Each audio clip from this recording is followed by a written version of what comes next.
आते हैं। ठीक है, अब जैसे यहाँ पे है लिखा है कि like growing obesity in a country still with far too many undernourished Indians suffering from clinical consequences of loneliness in country where finding individual privacy can be a challenge appears to be a paradox। देखो दोस्त, यहाँ पे कहना क्या चाहता है, पहले समझना इस बात को। कहता है कि like growing obesity in a country, अगर हम कंट्री के अंदर बात करते हैं, जैसे जैसे मोटापा बढ़ रहा है, साथ ही साथ हम देख रहे हैं कि ऐसी भी चीजें हमें देखने को मिल रही है जहां पे लोग कुपोषण के शिकार हैं। ये दोनों बातों को देखोगे तो ये कॉन्ट्राडिक्शन है। एक तरफ कह रहा है जहां हमारे देश में मोटापा बढ़ रहा है, वहीं दूसरी तरफ ऐसा भी एक तबका है जो कुपोषित है, उनको खाना ही नहीं मिल रहा है खाने के लिए। आगे कहता है Indian suffering from clinical consequences of loneliness in a country where finding individual privacy can be a challenge.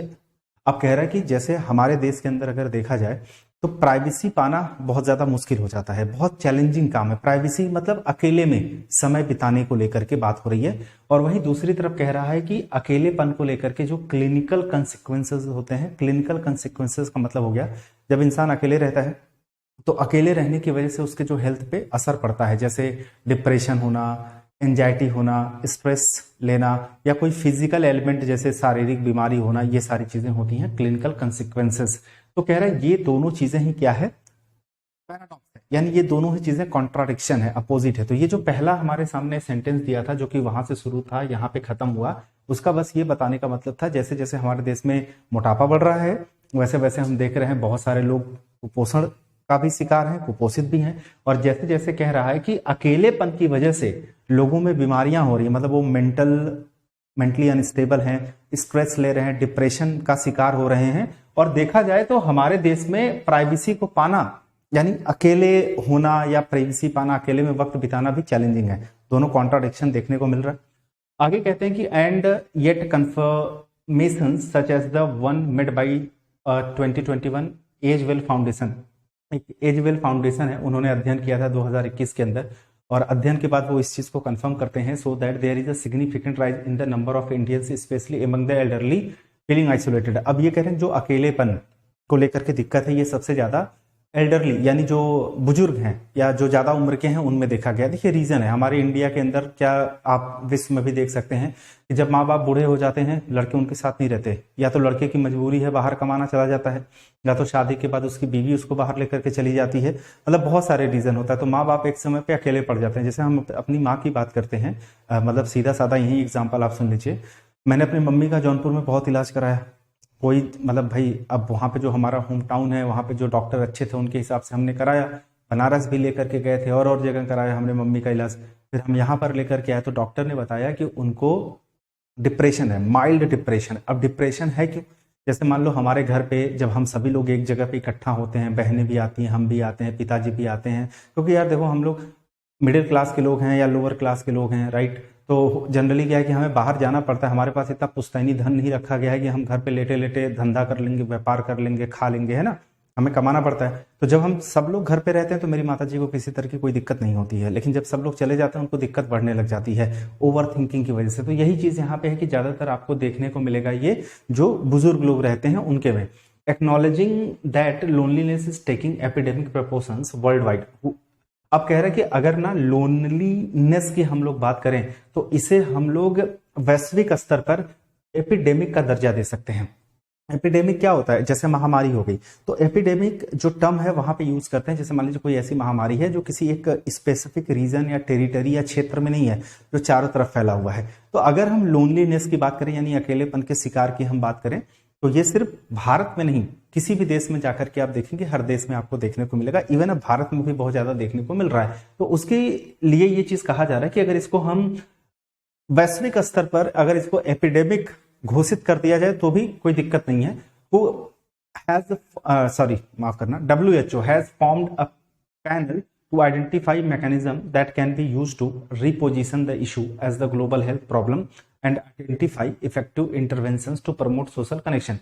अब देखिए WHO क्या करता है ना, WHO ने एक पैनल बनाया है और पैनल बनाने के पीछे उसका जो पर्पस था वो आइडेंटिफाई करना था मैकेनिज्म को जो कि reposition the issue of a global health problem. यानी देखो वो ये कहना चाहते हैं यहाँ पे कि ये जो समस्या है अकेलेपन का, ये सामूहिक समस्या ना मान करके इसको आप ग्लोबल हेल्थ प्रॉब्लम मानो।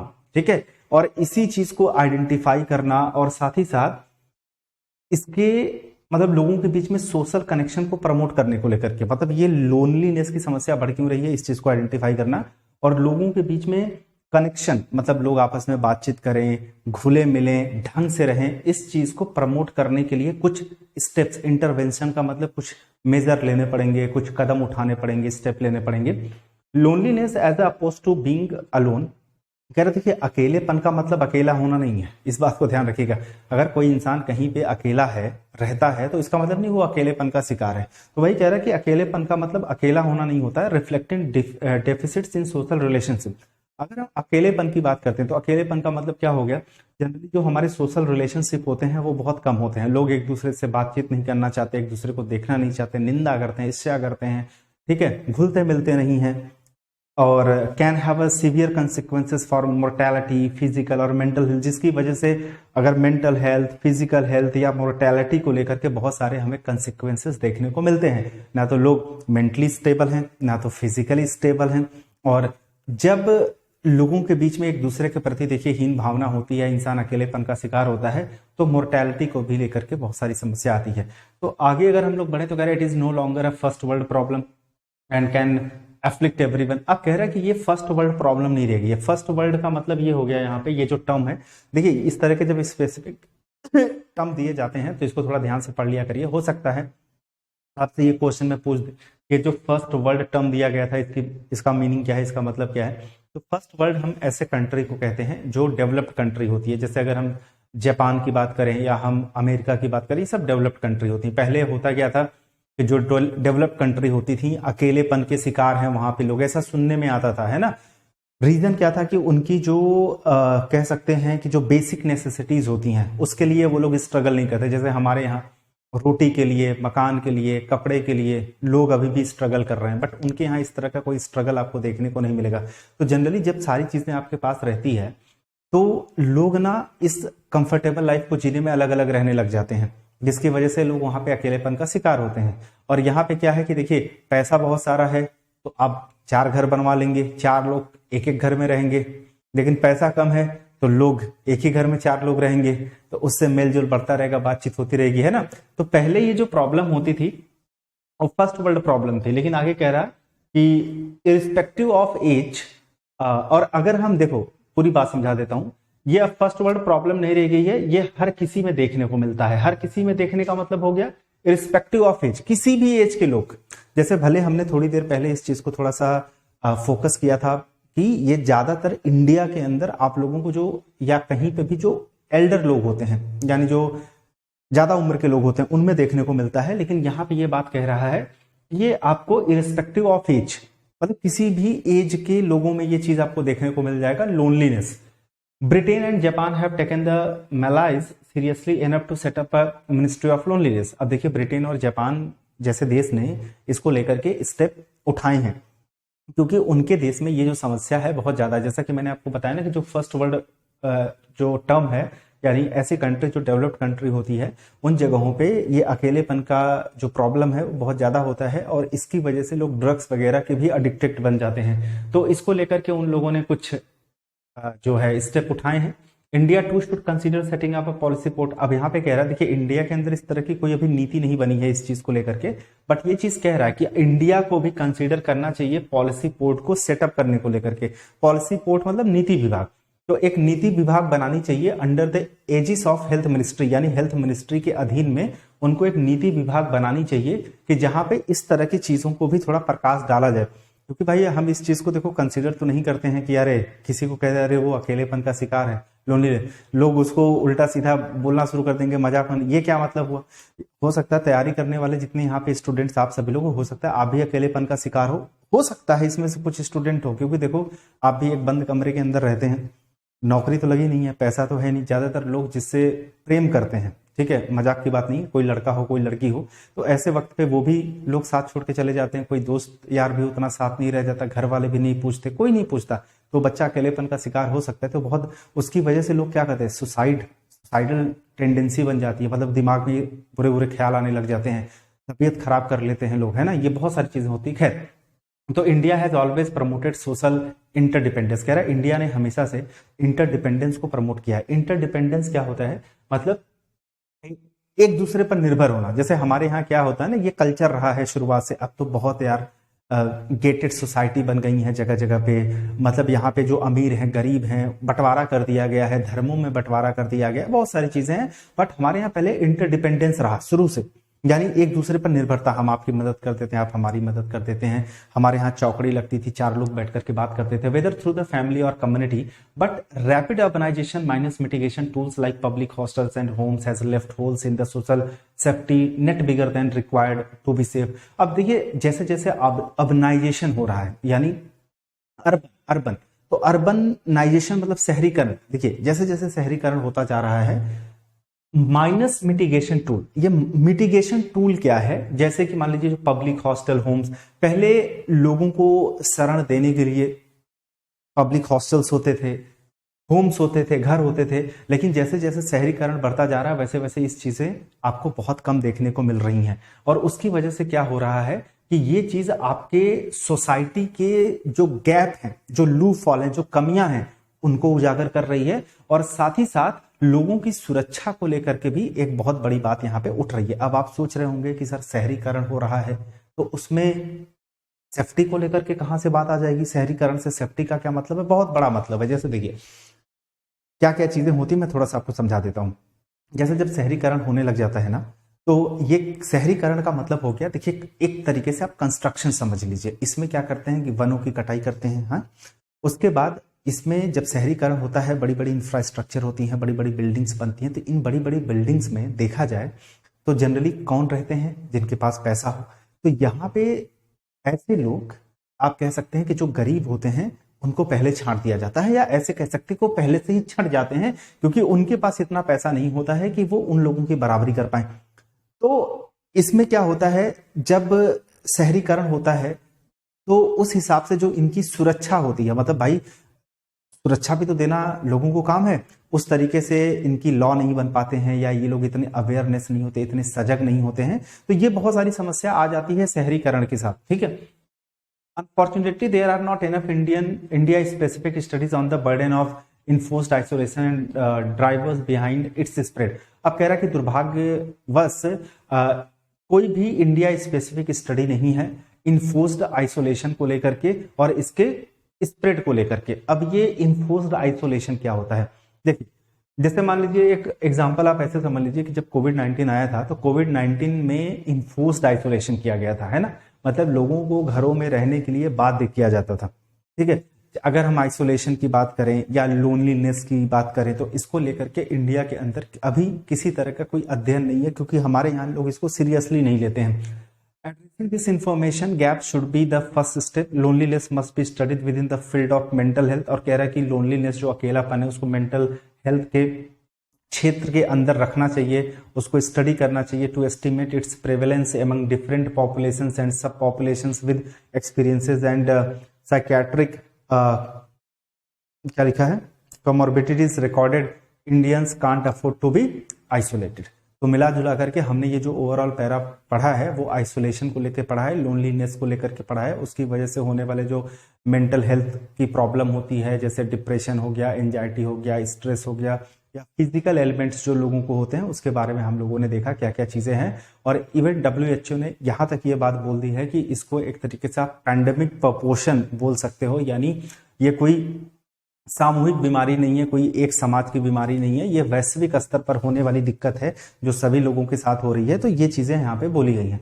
अच्छा, इन चीजों को मैं आपको इतने अच्छे से इसलिए पढ़ाता हूँ, बताता हूँ, उसके पीछे रीजन है। रीजन ये है कि अगर आज आप इनको अच्छे से समझ लेंगे, पढ़ लेंगे, तो सपोज करिए अगर इससे रिलेटेड कोई भी पैराग्राफ आपके एग्जाम में आता है तो आपके दिमाग में एक विजुअलाइज पिक्चर होगा, जो चीजें हमने बोली है, जो पढ़ी है, तो अंडरस्टैंडिंग वहां अच्छी हो जाएगी।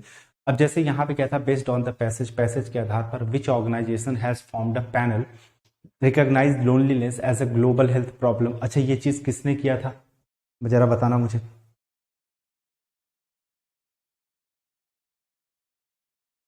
ये तो इजी है, किसने पैनल बनाया था? एग्जैक्टली नहीं नहीं भैया, एजवेल फाउंडेशन जो था ना वो 2021 में उसने एक स्टडी किया था, एक उसने अध्ययन किया था, और उस अध्ययन में उन्होंने जो भी अपना कंफर्म किया था कि जो चीजें हो रही हैं एल्डरली लोगों में ये ज्यादा हो रही है, और साथ ही साथ इससे होने वाली समस्याओं के बारे में बताया था। बट अगर हम बात करते हैं पैनल को लेकर के, तो वो WHO ने किया था। ठीक है, अगला देखिए, अकॉर्डिंग टू द पैसेज के आधार पर which statement is true regarding loneliness, loneliness के संबंध में कौन सा कथन सत्य है, पैसेज के अनुसार बताना है। Loneliness is exclusively a problem for elderly individuals. देखिए, अगर आपने पूरे पैसेज को ध्यान से पढ़ा होगा तो उस पैसेज में सिर्फ इतनी बात नहीं लिखी गई थी कि ये जो प्रॉब्लम है सिर्फ बड़े लोगों में होता है ना, ऐसा तो नहीं था। उसने एक टाइम पे ये भी बताया था हमें कि ये सारे एज की प्रॉब्लम है, ये रिफ्लेक्शन आपको हर जगह देखने को मिलेगा ना, तो ये तो गलत हो गया मेरे हिसाब से। Loneliness and being alone are synonyms terms. देखो, जैसा कि हमने आपको बताया था, अकेलापन, अकेला होना, अकेले रहना या अकेला होना और अकेलेपन में डिफरेंस है। मतलब आप ये नहीं कि लोनलीनेस को अलोन से आप से कनेक्ट नहीं कर सकते, दो अलग अलग चीजें हैं। वो अकेलेपन का शिकार है और वो अकेले रहता है, तो ये दो अलग अलग चीजें हैं। तो ये सिनोनिम्स टर्म्स तो नहीं हो सकते, सिनोनिमस टर्म्स नहीं हो सकते ना, तो किसी भी हाल में ये सिनोनिमस मत सोच लीजिएगा। The Agewell Foundation study from 2021 confirms a significant rise in feeling of isolation among many Indians. Loneliness is purely a first world problem. कहता लोनलीनेस प्योरली जो है वो फर्स्ट वर्ल्ड प्रॉब्लम है। इसने एक चीज गड़बड़ कर दिया। अब कह रहा है कि एक तो यहाँ पे जो इसने प्योरली लिख दिया, पूरी तरीके से उन कंट्रीज की प्रॉब्लम है जो डेवलप्ड कंट्री हैं, ऐसा तो हमने नहीं कहा था। हमने कहा था अब ये समस्या सिर्फ फर्स्ट वर्ल्ड तक सीमित नहीं है, यानी डेवलप्ड कंट्री तक सीमित नहीं है, ये हर जगह आपको देखने को मिल रहा है, इंडिया में भी देखने को मिल रहा है। इवन इंडिया एक डेवलप्ड कंट्री अभी नहीं है, तो प्रॉब्लम ये भी गलत हो गया, यानी मिला जुला करके जो हमारा सही है वो सी, नॉट डी। ठीक है सर, अगला देखिए, ध्यान से पढ़िएगा तभी सही कर पाएंगे। जल्दबाजी में रहेंगे तो जल्दबाजी में ना प्यार मिलेगा ना पैसा मिलेगा, ध्यान रखिएगा। कहते हैं कि based on the passage which of the following statements best reflects the author's perspective on the issue of loneliness in India, यानी भारत में अकेलेपन का जो समस्या है उसको लेकर के जो ऑथर का पर्सपेक्टिव है, यानी ऑथर के जो अपने विचार हैं, वो कौन सा स्टेटमेंट जो है जस्टिफाई करता है, ये हमें बताना है।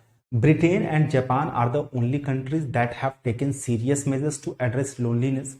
अब अगर इस बात को ध्यान से पढ़ेंगे ना तो ये आपको तुरंत पढ़ के ही लग जाएगा, ये बहुत ही स्पेसिफिक पर्सपेक्टिव बता रहा है, जो कि गलत है, कि ब्रिटेन और जापान सिर्फ ओनली कंट्रीज हैं जिन्होंने सीरियस स्टेप्स लोनलीनेस को संबोधित करने के लिए या समझाने या दर्शाने के लिए उठाया है, ऐसा नहीं है। देखिए, इनके अलावा भी बहुत सारे कंट्री में इनको लेकर के बातें हो रही हैं, लोग सीरियस इसको ले रहे हैं, तो सिर्फ ये तो गलत है। Rapid urbanisation without proper mitigation tools has cause significant challenges in India social fabric, यानी B is the correct answer, यही हम लोगों ने। बाकी पढ़ लो, Indian specific studies on enforced isolation are abundant. हम लोगों ने ये पढ़ा था कि इन्फोर्स्ड आइसोलेशन को लेकर के जो इंडिया स्पेसिफिक स्टडीज है वो अब्यूंडेंट नहीं है। अब्यूंडेंट मतलब होता है बहुत ज्यादा, जबकि है ही नहीं, बहुत ना के बराबर है, तो ये वैसे ही गलत हो गया। Loneliness is not a significant concern, यहाँ पे तो हमसे यही बोल दिया कि लोनलीनेस जो है एक महत्वपूर्ण चिंता का विषय नहीं है, जो कि गलत है। यही तो चिंता का विषय है जो इस पैसेज में बताया गया है, तो करेक्ट आंसर एक ही हो जाएगा, that is B. What is the tone of the passage. अब दोस्ती बताओ पैसेज का टोन क्या था, ऑप्टिमिस्टिक था, इंडिफरेंट। देखो, दो चीजों को तो तुरंत काट दो। अकेलेपन की बात हो रही थी जो कि एक कंसर्निंग भाई टॉपिक है, तो ये जो होपफुल है और जो ये हैप्पीनेस है, ये दो चीजों को तो लगाना ही नहीं है। क्या इंडिफरेंट, इंडिफरेंट हमेशा देखिए दे देता है, लेकिन इसका मतलब लैक ऑफ इंटरेस्ट होता है, इसको ध्यान रखिएगा। तो सही आंसर एक ही हो जाएगा, कंसर्न। अब देखो ये हो गया। अब दूसरे पे आने से पहले ना मैं तुम्हें एक सिंपल वाला पैराग्राफ कराऊंगा जिसमें तुम्हें ज्यादा दिमाग लगाने की जरूरत नहीं है, लेकिन हाँ यहां सारा खेल होगा टाइम का। क्योंकि देखो मैं तुमसे एक चीज बताऊं, ऐसा नहीं है कि दो इंसान दो वजह से चीजें नहीं कर पाता। एक, या तो डिफिकल्ट हो, ठीक है, उसके टर्म्स ऐसे डिफिकल्ट हो या क्वेश्चन ऐसा डिफिकल्ट हो कि हम नहीं कर पा रहे हैं। दूसरा क्या है, जैसे इस पैराग्राफ की अपन बात करते हैं, एक ये स्लाइड हो गया, एक ये स्लाइड हो गया, ठीक, ये लेंदी है, बट ये स्टोरी बेस है। अब इसमें आपको जो करना है वो ऐसा नहीं कि जो आप कुछ पढ़ोगे समझ नहीं पाओगे, समझ पाओगे, बट टाइम के लिमिट के अंदर आपको करना है। तो चलिए मैं इसमें आपको ज़्यादा टाइम नहीं देता हूँ, ये स्टोरी बेस है, तो मैं 2 मिनट दूंगा। चलो शुरू करिए, 1 मिनट इसके लिए, फिर 1 मिनट उसके लिए।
सुनो सुनो सुनो सुनो, एक गलती हो गई यहाँ पे। तुम लोगों ने पहले ये पढ़ लिया क्या? ठीक है कोई बात नहीं, ये पढ़ना था। चलो पहले इसको एक बार पढ़ लो, फिर उसमें थोड़ा टाइम दे दूंगा मैं। ये ध्यान नहीं दिया।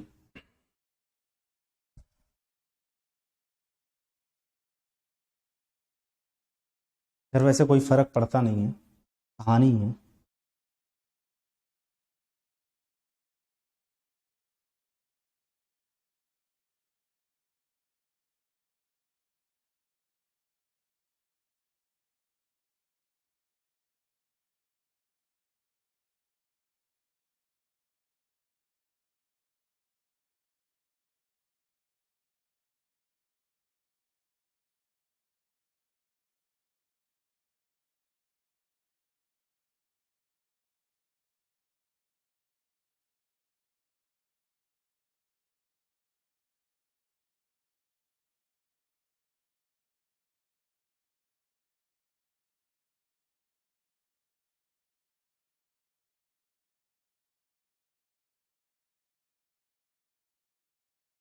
चलो हो गया। 1 मिनट इसके लिए, 1 मिनट इसके लिए। हाँ ये अलग बात है कि ये दूसरी स्लाइड थी, ये पहली स्लाइड थी। तुम लोगों को पहले दूसरा स्लाइड पढ़ लिया, फिर पहला स्लाइड पढ़ा, लेकिन कोई फर्क नहीं पड़ता। रीजन भी क्योंकि ये स्टोरी थी, तो स्टोरी को चाहे इधर से पढ़ लो उधर से पढ़ लो, तुमको समझ में आ गया होगा। आ जाते हैं क्वेश्चन आंसर करने। हाँ अगर कोई और पैराग्राफ होता किसी और चीज के बारे में तो मैं कहता सिक्वेंस में पढ़ो, बट इट्स ओके, ये चल जाएगा। पहला क्वेश्चन का आंसर बताओ।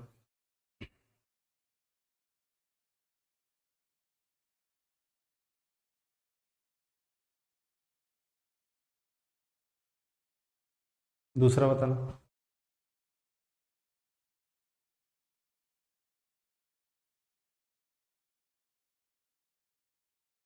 तीसरा बताना।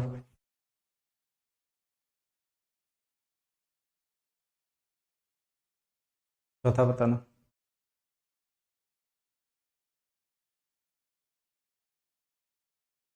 ठीक है। आपको देखिए इसमें कोई समस्या तो है नहीं, और मुझे नहीं लग रहा कि इसकी हिंदी बताने की कोई ज़रूरत है। मैं उसको थोड़ा सा फास्ट खत्म करूंगा, ठीक है। जैसे लिखा है कि जत्रया भाई was sitting at the door with his daughter Jhimli. Jatrya नाम है वहां पे, वो जो है अपनी बेटी झिमली के साथ दरवाजे पर बैठा हुआ था। दे वर वेटिंग फॉर सिद्ध्या, वो सिद्ध्या का इंतजार कर रहे थे। It was almost night but Siddhya had not come home. ये लगभग लगभग रात हो चुकी थी, लेकिन वो अभी तक घर नहीं आई थी। 2 years back Jatrya's family came to Mumbai from Sinduri village. कह रहे हैं कि 2 साल पहले जत्र्या की जो परिवार है वो मुंबई आया था सिंदूरी गांव से। Here the only new the family of distant relative, और यहाँ पे जो उनका परिवार था वो सिर्फ अपने एक दूर के रिश्तेदार जो थे उन्हीं को जानते थे। विद देयर हेल्प, उनकी मदद से जत्र्या भाई began to repair torn fishing net. उनकी मदद से उनको एक नौकरी मिली जहां पे वो जो फिशिंग नेट्स थे उसको रिपेयर करते थे। But the money he got was not enough, लेकिन जो उनको पैसा मिलता था वो इतना ज़्यादा पर्याप्त नहीं था। They had to pay for the medicine, food, schools fees and rent for the house, कि इतना पर्याप्त नहीं था कि वो अपने घर के रेंट, स्कूल फीस, फूड और मेडिसिन के लिए पे कर पाए। Here they even had to buy water, even उनको पानी भी वहां खरीदना पड़ता था। Young Siddhya also had to work in the nearby fish factory to earn some money. जो उनकी बेटी थी, सॉरी ये बेटी थी, कौन थी पता नहीं, young Siddhya also had to work in the nearby fish factory, तो वो भी कुछ पैसे वैसे कमाने के लिए जो पास की एक फिश फैक्ट्री थी उसमें काम किया करती थी। From 4 o'clock till 7 o'clock in the morning, यानी सुबह 4 बजे से लेकर के सुबह के 7 बजे तक। He cleaned and sorted the big and small fish, वो क्या करती थी कि जो बड़े और छोटे फिशेस वगैरह होती थी उनको क्लीन करती थी, शॉर्ट करती थी। Then he would come home, और फिर वो घर आती थी, टेक अ नैप, थोड़ा सा सोती थी, and go to school in the afternoon, और आफ्टरनून में स्कूल चली जाती थी, यानी उसकी बेटी थी क्योंकि स्कूल जाती थी ना, पत्नी होती थोड़ी जाती। In the evening he would wander around the vegetable market, और शाम के अंदर वह जो है, ही मतलब उसके पापा की बात हो रही होगी, वेजिटेबल मार्केट में इधर उधर टहलते थे। ही वुड हेल्प सम मेम साहब यानी वहाँ पे जो बड़ी पैसे वाली औरतें होती हैं उनको बोला जाता है, उनकी हेल्प कर दिया करते थे, उनके बैग्स वगैरह कैरी करते थे, ढोते थे। And go to the railway station to pick up empty bottles and newspapers to sell to the कबाड़ी वाला, और फिर स्टेशन पे चले जाते थे, वहाँ पे जो एम्प्टी बॉटल्स वगैरह है, न्यूज़पेपर वगैरह हैं, उसको इकट्ठा करते थे और उसको जंक सेलर यानी कबाड़ी वाले को बेच देते थे। Somehow they were managing their life in the city, और ऐसे तैसे करके वो सिटी में अपनी जिंदगी काट रहे थे, मैनेज कर रहे थे। It was night but Siddhya had not come home, लेकिन रात हो गई थी, सिद्ध्या अभी घर नहीं आई थी। Jhimli was watching a dance on TV, Jhimli जो है वाचिंग डांस टीवी पर ना, मतलब डांस शो आ रहा था उसको देख रही थी। थ्रू द नेबर्स विंडो, यानी उसके पास टीवी तो नहीं थी, लोग गरीब थे, तो वो जो उनका पड़ोसी था उसकी खिड़की से देख रही थी। बट चित्रा डिडंट लाइक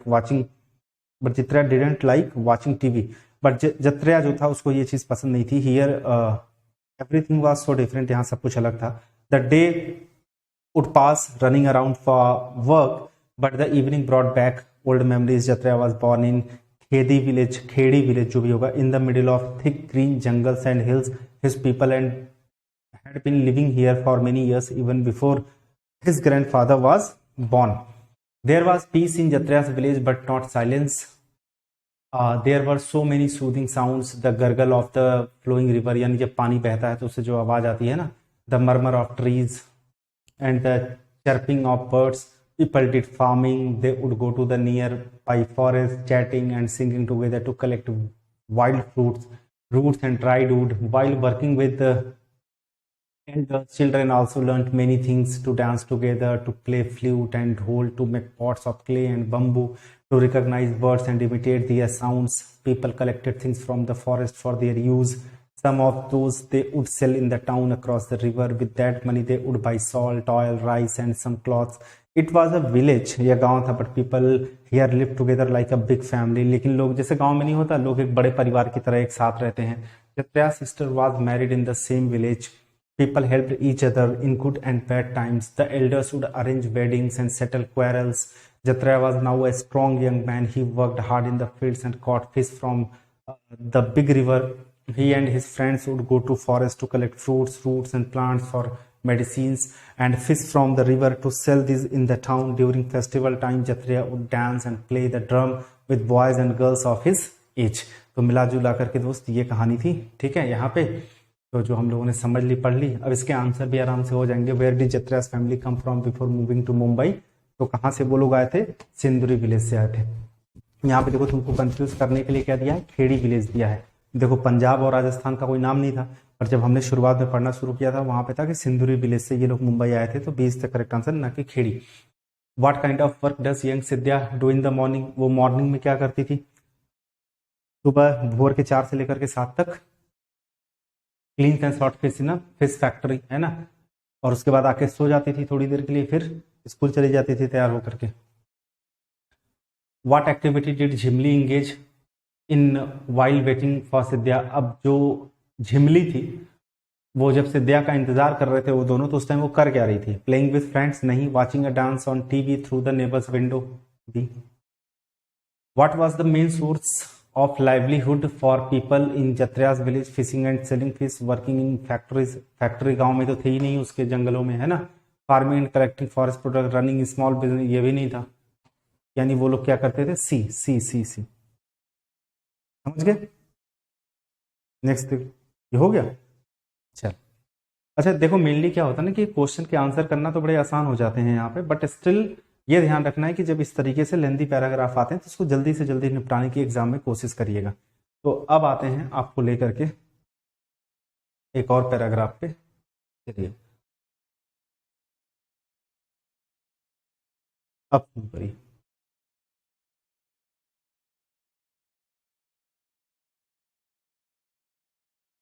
अब तुम लोग की भी एक्यूरेसी अच्छी हो गई है। पहले हम लोगों को ये चीज़ें कराने में काफ़ी टाइम लगता था, अब तुम लोग भी जल्दी जल्दी समझ लेते हो, मैं फटाफट करा देता हूँ।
चलिए हो गया।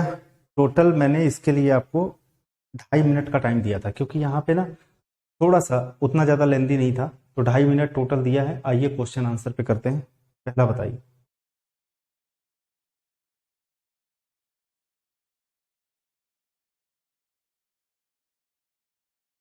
दूसरा।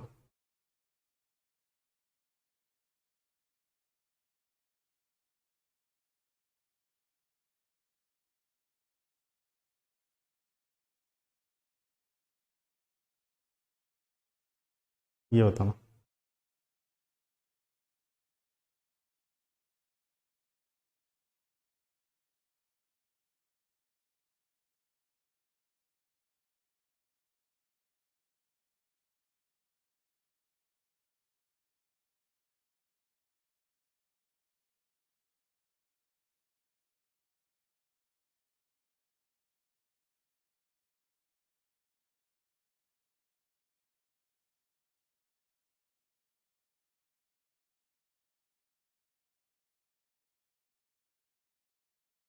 ये बताओ। ये तो पूरा पैराग्राफ ही है दोनों।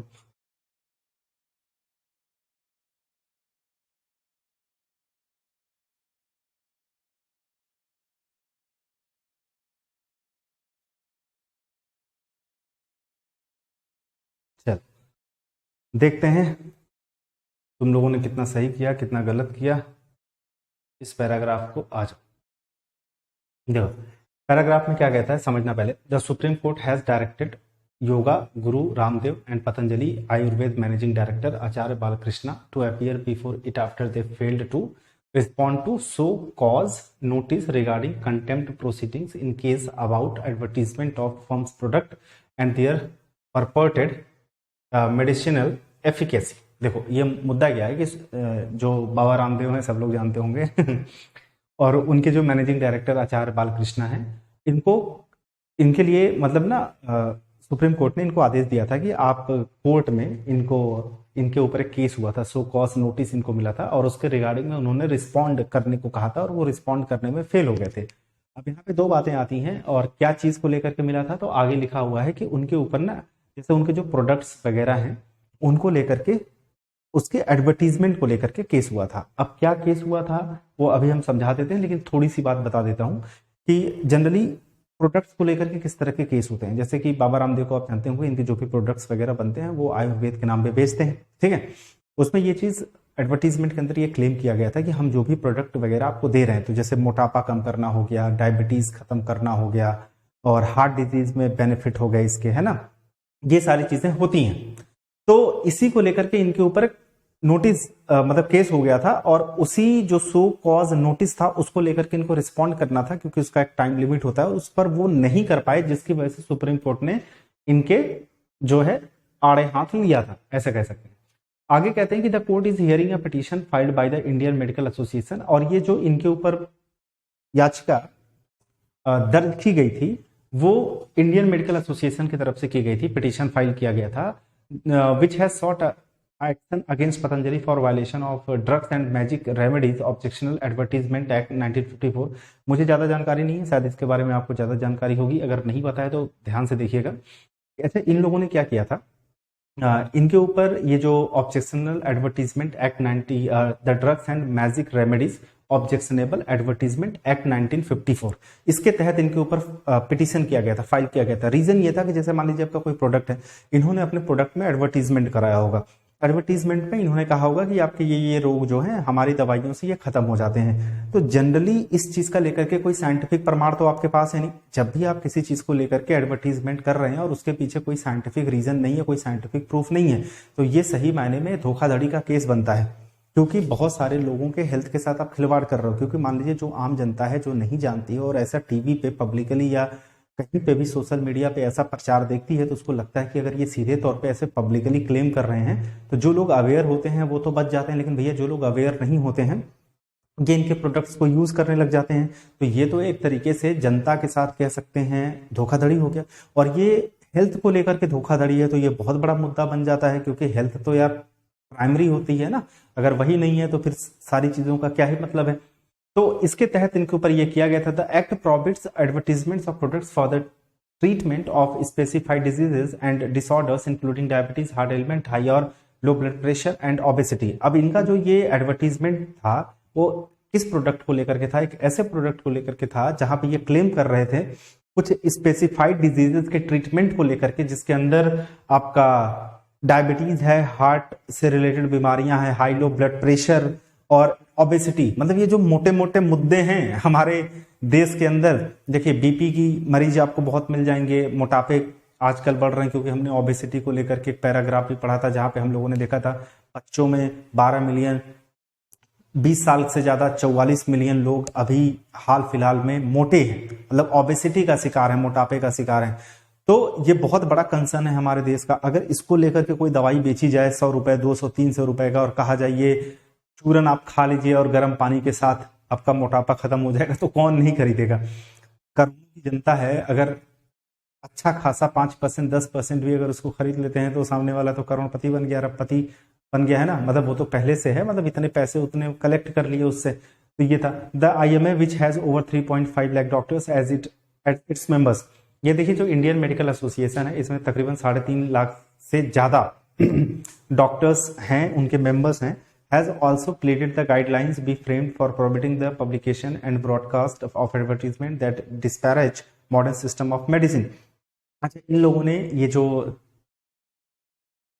क्या बोलते हैं इसको, ये जो एक्ट है इसको लेकर के दोबारा से रिस्ट्रक्चर करने को बात करी है, फ्रेम करने को बात करी है, क्योंकि ये बहुत पुराना एक्ट कह सकते हैं आप, और इसमें लंबे समय से किसी तरह का कोई बदलाव नहीं हुआ है। क्योंकि देखिए जैसे जैसे समाज बदलता है, लोग बदलते हैं, चीजें बदलती हैं, उसके हिसाब से एक्ट भी बदलने चाहिए, है ना। आज के मान लीजिए 70 साल पहले, 50 साल पहले, 20 साल पहले सपोज कर लो आप, तो कोई भी एक्ट बना था तो उस टाइम की सोसाइटी कैसी थी, लोग कैसे थे, डेवलपमेंट कितना था, लोगों के थॉट कैसे थे, उस हिसाब से बना था।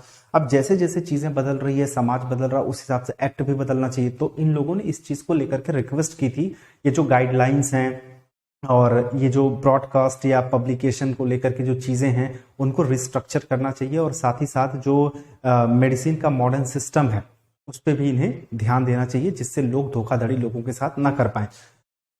Patanjali had earlier assured the apex court that it would neither make statements claiming that this product could cure diseases nor run down any system of medicine।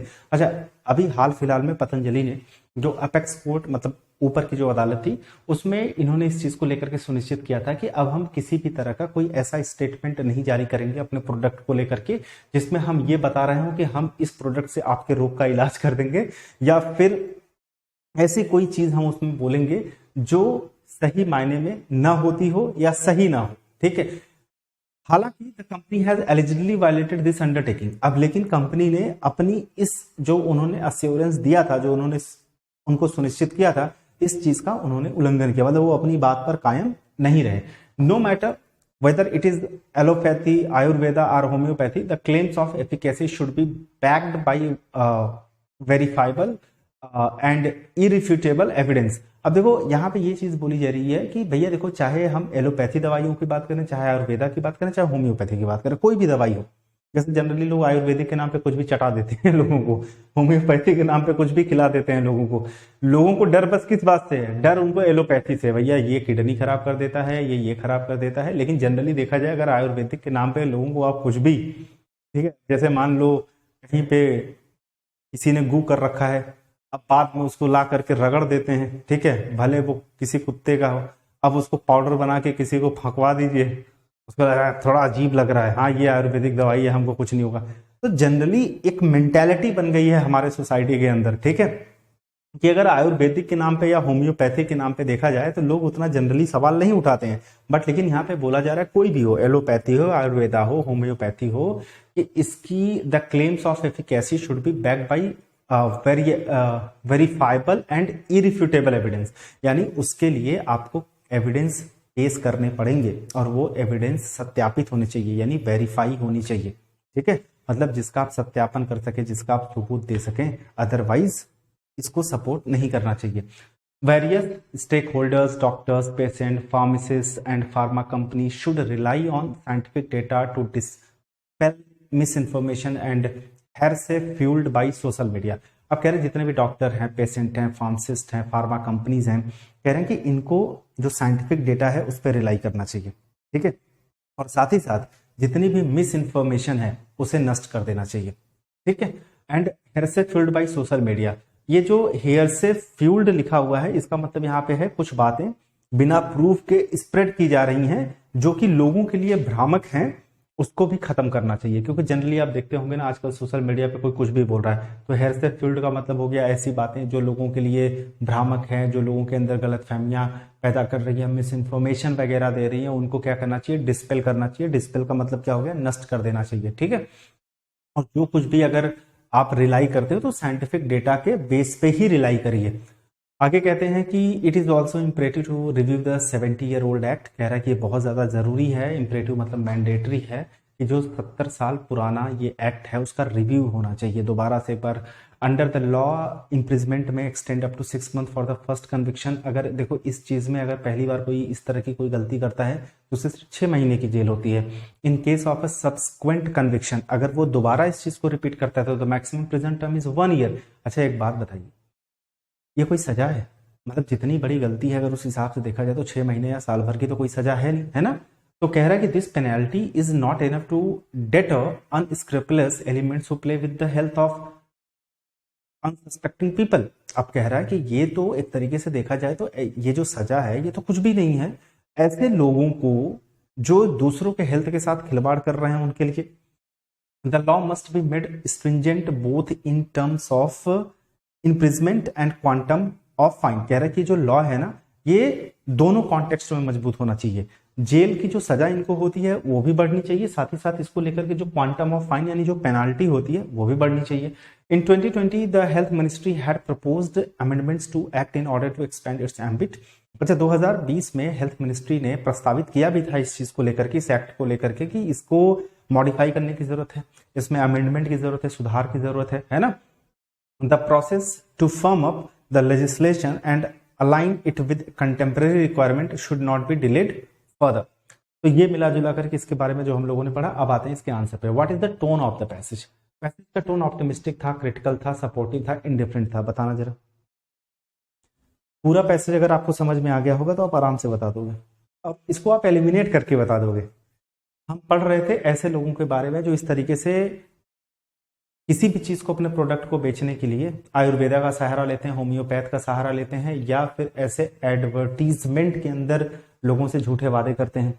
तो यार ये तो पॉजिटिव हो ही नहीं सकता। ये देखो कट गया।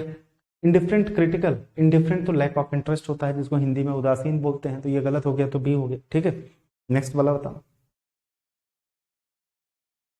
कहता what is the main theme of the passage? Passage का मेन थीम क्या था? The efficacy of different system of medicine. Medicine को लेकर के जो अलग अलग प्रणालियां हैं उनकी प्रभावशीलता को लेकर के हम बात कर रहे थे। The role of social media in spreading miss information.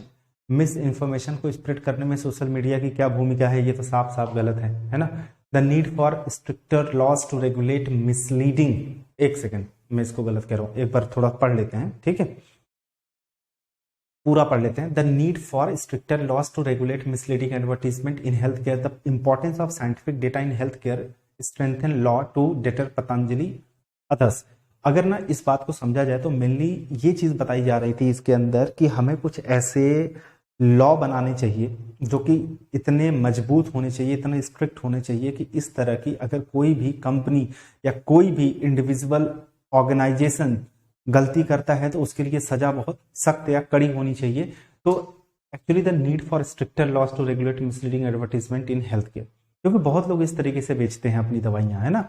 और देखो जो बड़े स्तर पे चीजें जाती हैं तो लोग केस करते हैं, छोटे स्तर पे पता ही नहीं चलता है। भाई पतंजलि का टर्नओवर करोड़ों में है, अब उस पर सबकी नजर है। अगर पतंजलि 200-300 रुपए 150 रुपए के चूरन बेच दे ये कह के कि इससे डायबिटीज सही हो जाएगा या इससे आपका जो ब्लड प्रेशर की समस्या है वो खत्म हो जाएगी, तो लोग डॉक्टर के पास क्यों जाएंगे? इतने बड़े बड़े हॉस्पिटल में क्यों जाएंगे, है ना। मतलब कहीं कहीं एक तो ये उनका मुद्दा हो गया भाई, जो कि जेन्युइनली हमें लग रहा है कि होना चाहिए कि ये लोगों के साथ खिलवाड़ कर रहे हैं। और हो सकता है कौन जाने दूसरा ये भी एक हिडन मोटिव हो कि जब यही तुम करोगे तो हमारा धंधा कैसे चलेगा। कुछ भी हो सकता है, इस पर मेरी कोई टिप्पणी नहीं है। आगे, what is the main concern raised by the Indian medical association in the Supreme court against the Patanjali Ayurveda? Patanjali Ayurveda के खिलाफ सुप्रीम कोर्ट में आईएमए का जो मेन कंसर्न था वो क्या था? उन्होंने क्या उठाया था? The IMA is concerned about the environmental impact of Patanjali's manufacturing process. अच्छा, हमने पूरा पैसेज पढ़ लिया और हम साफ तौर पर इस चीज को कह सकते हैं कि उसने पतंजलि की जो मैन्युफैक्चरिंग प्रोसेस है उसको लेकर के जो इन्वायरमेंटल इफेक्ट है उसके बारे में उनका कंसर्न था। नहीं, उनका कंसर्न उनके जो दवाइयां थी या जो प्रोडक्ट था, दवाइयां ना कहकर प्रोडक्ट कह सकते हैं, जो क्लेम कर रही थी अपने एडवर्टीजमेंट के अंदर कि हम आपके इन रोगों को सही कर देंगे, वो था। तो ये तो था ही नहीं। The IMA have raised concerns about the misleading advertisements of Patanjali's product which claim medicinal efficacy is in treating specified diseases without verifiable evidence. यानी करेक्ट आंसर क्या है? ये है। साफ। आगे बढ़ो। What amendment has been proposed by the health ministry? Health ministry के द्वारा कौन सा सुधार प्रस्तावित किया गया है to address the issue with the drugs and magic remedies objectionable advertisements act 1954? यानी जो ये आपका drugs and magic remedies objectionable advertisement act 1954 है, इस इशू के संबोधन में, ठीक है, जो हेल्थ मिनिस्ट्री है उसने किस सुधार को प्रस्तावित किया है? The health ministry proposed amendments to reduce the penalties for companies. ये तो सीधे सीधे तौर पे गलत है, ये तो कहना ही गलत है कि हेल्थ मिनिस्ट्री ने ये प्रस्तावित किया है सुधार की जो पेनाल्टीज हैं गिल्टी पाए गए कंपनीज को लेकर के उसे रिड्यूस करना। The proposed amendments aim to relax the restrictions on advertisement. Advertisement पे जो रिस्ट्रिक्शंस हैं उसको रिलैक्स करना, यानी थोड़ा रिलैक्स करना, उसको ढील देना।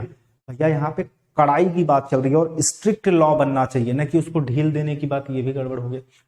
The amendment seek to expand the ambit of the act, increasing the penalties for violations to deter unscrupulous elements from exploiting consumers with false health claims. C is the correct answer. मजा आया?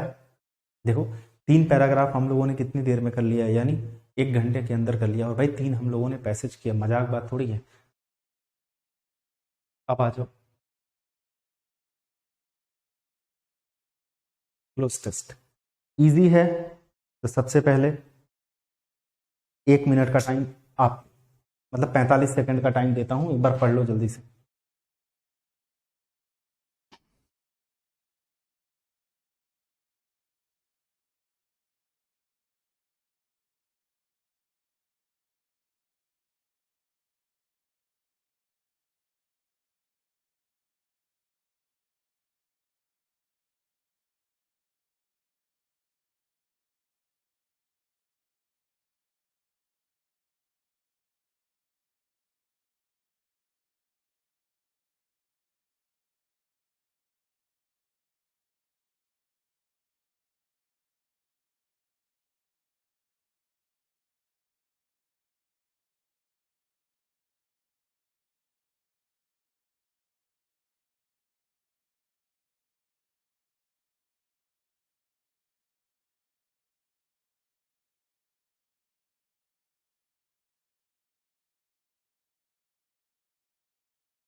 चलो अब सबसे पहले पहला बताओ, पहले का क्या होगा?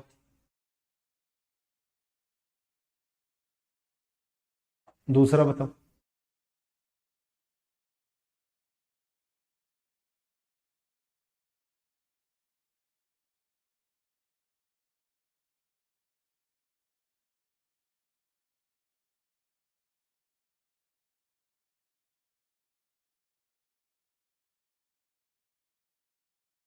नेक्स्ट बताओ।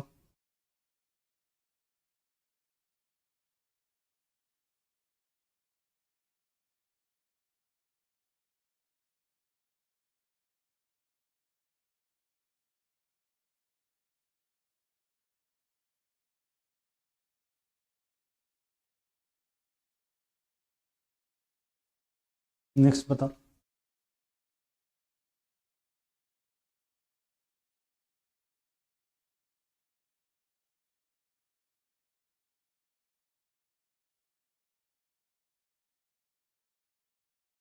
चलो मुझे लग रहा है कि इसमें 4 में 4 सही हुए होंगे। अगर इसमें भी 4 में 4 सही नहीं हुए ना तो फिर मेरे पास कोई शब्द नहीं है कहने के लिए।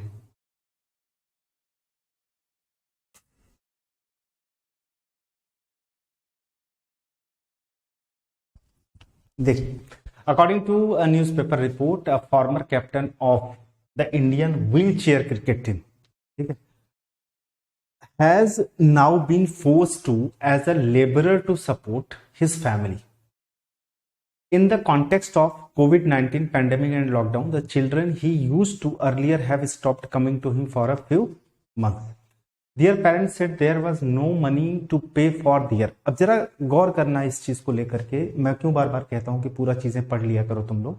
जैसे इसने कहा कि their parents said there was no money to pay for their, उनके पास पैसे नहीं थे पे करने के लिए। किसको वो तो बाद में पता चलेगा, लेकिन इससे ये समझ में आ गया कि उनके पास पैसे नहीं थे। Before the lockdown he was giving coaching two wheel chair bound children who were in playing cricket. अब कह रहा है वो कोचिंग देते थे व्हील चेयर बाउंड चिल्ड्रेन को जो क्रिकेट खेलते थे। The coach has now return to his village where his old parents live. अब कोच जो है वो वापस आ गए हैं गांव में जहां उनके माता पिता रहते थे। He said to the reporter who interviewed him, these are difficult times but I know I will be able to overcome them with a smile on his face. ठीक है, अब तुम इसी से समझ लो सारी चीजों को।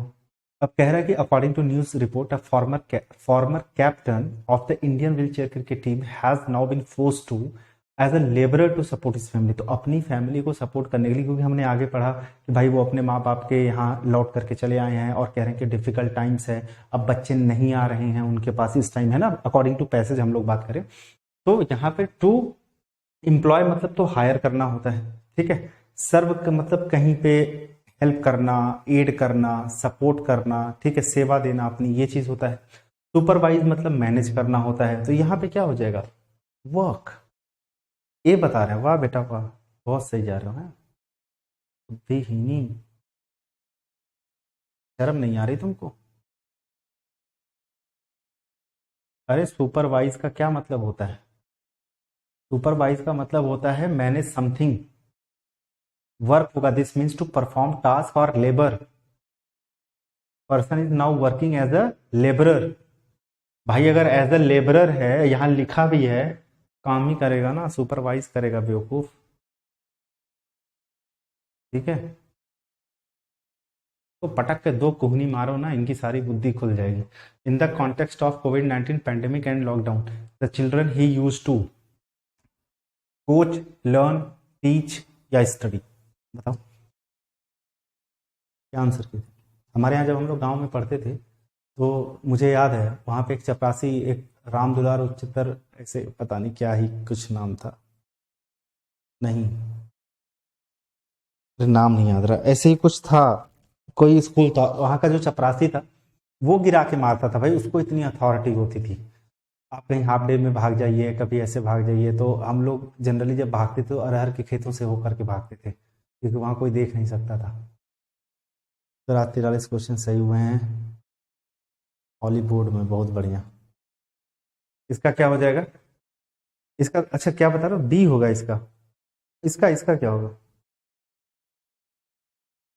सही बता रहा हूँ, मतलब ये ऐसा कोई फेंकने उगने वाली बात नहीं है। जैसे गांव में जो स्कूल हुआ करते थे तो उसमें जैसे सरसों की खेती हुई है, अरहर की खेती हुई है, तो अगर आप रास्ते से भागेंगे तो ऐसा भेज दिया जाता था वो चपरासी को कि जाओ इसको खदेड़ दो, और जहां मिले वहां से मारते मारते लेकर के आओ स्कूल। तो लोग अरहर के खेतों से भाग जाते, तो एक दो बार मुझे याद है हम लोग भागते थे, जैसे हम देखते थे ना हमारी तरफ, एक हम समझ जाते थे अगर यही खेत पकड़ के जाएंगे तो रास्ता हमको मिल जाएगा, तो बढ़िया कोई बैर का पेड़ मिल गया तो उस पर चढ़ के खाने लगे, फिर ऐसे चले गए, तो ऐसे ही होता था वहां पे। अच्छा यहाँ पे देखो क्या हो जाएगा, खैर तुम्हें पता है कि चिल्ड्रेन यूज टू, बी है ना, use to, the children he use to, है ना, उन बच्चों को जिन्हें वो क्या किया करता था, कोच किया करता था। देखो यहाँ पे एक चीज दी गई थी, टीच, टीच नहीं होगा, देखो टीच का यूज हम इन जनरल करते हैं, जैसे आप किसी चीज को सिखाने के लिए, वो कुछ भी रिलेटेड टू एजुकेशन हो सकता है या किसी भी और चीज से संबंधित हो सकता है, बट यहाँ पे हमने जो मेंशन किया है कोचिंग, कोच, ठीक है, मतलब वो जो जनरली होता है नहीं कि किसी क्रिकेट टीम का एक कोच होता है जो लोगों को कोच करता है ना, कोच करने के बाद उनको गाइड वगैरह करता है, तो यहाँ पे टीच नहीं होगा, तो ए करना है। नेक्स्ट क्या हो गया, their parents said there was no money to pay for their employment, training, schooling या स्टडी। देखो यहाँ एम्प्लॉयमेंट, स्कूलिंग, स्टडी की बात तो करनी रहते हैं, अपन ट्रेनिंग की बात कर रहे हैं। और last one, children who were interested in playing, encourage force interested in playing, तो ये इजी था। तो हमने टोटल 16 क्वेश्चंस कर लिए, यानी जितने भी हमारे रिलेटेड थे कॉम्प्रिहेंशन वाले पार्ट से, क्लोज टेस्ट और पैसेज हो गया। अब देखते हैं बाकी के क्वेश्चंस। आज का जैसे हमने बोला था कि जो पेपर का लेवल है वो बहुत इजी टू मॉडरेट है, तो ध्यान से देना तुम लोग, हो जाएगा फटाफट। You look around and you see green happy plants, तो हैप्पी का हमें सिनोनिम बताना है। मॉर्न मतलब क्या होता है, सैडनेस होता है, जो आप लोग को पता है। सैडनेस के लिए एक वर्ड लिख लीजिएगा पॉइग्नेंट, और एक वर्ड लिख लीजिएगा दैट इज टचिंग। ये जो टचिंग होता है, पॉइग्नेंट होता है, टचिंग का मतलब ग्लूमी होता है, ध्यान रखना इस बात को, ठीक है, जो ग्लूमी आता है वर्ड ना, या इसके लिए हम लोग एक वर्ड लिखते हैं दैट इज क्रेस्टफॉलन, ये डबल एल है, और उसके लिए एक वर्ड और लिखा जाता है, क्या बोलते हैं उसको, मेलनकॉली, बहुत अच्छा वर्ड है। तो बहुत सारे वर्ड होते हैं, जैसे डिस्पेयर हो गया, डिजेक्टेड हो गया, ये सारी चीज़ें पूछी जाती हैं। जैसे मान लीजिए डिस्पेयर वर्ड आ गया, डिजेक्टेड वर्ड आ गया, और डिजेक्टेड के साथ एक वर्ड और लिख लीजिएगा दैट इज डिप्रेस्ड। क्योंकि देखो ना, अगर कोई इंसान डिप्रेस्ड होगा भैया, तो डिप्रेस्ड इंसान कभी खुश थोड़ी हो सकता है। अगर आप डिप्रेस्ड हैं तो आप मतलब दुखी है ना, तो डिप्रेस्ड आप लिख सकते हैं।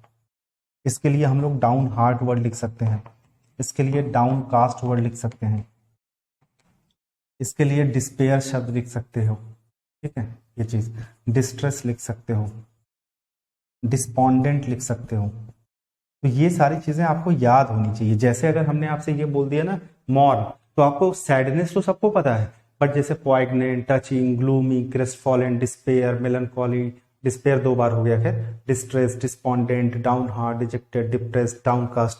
तो अगर ये सारी चीजें पता होगी ना तो फिर आपको पढ़ने में मजा आएगा। ये मैंने इसलिए लिख दिया कि आपका रिवीजन हो जाए। बाकी नेसेंट मतलब क्या होता है, जैसे कोई भी चीज अगर अपने ना ग्रोइंग फेज में है, अपने ग्रोइंग फेज में है, या आप कह सकते हो कि सर बिगिनिंग किसी चीज की है ना, शुरुआत में है, यू कैन से वो अपने डेवलपिंग फेज में है, तो ये चीज होती है। ब्लिसफुल इसका आंसर हो जाएगा जो पता है। ग्लूमी मतलब सैडनेस होता है, मतलब ये और ये ए और डी आपस में क्या है, सिनोनिम है। नेक्स्ट देखिएगा,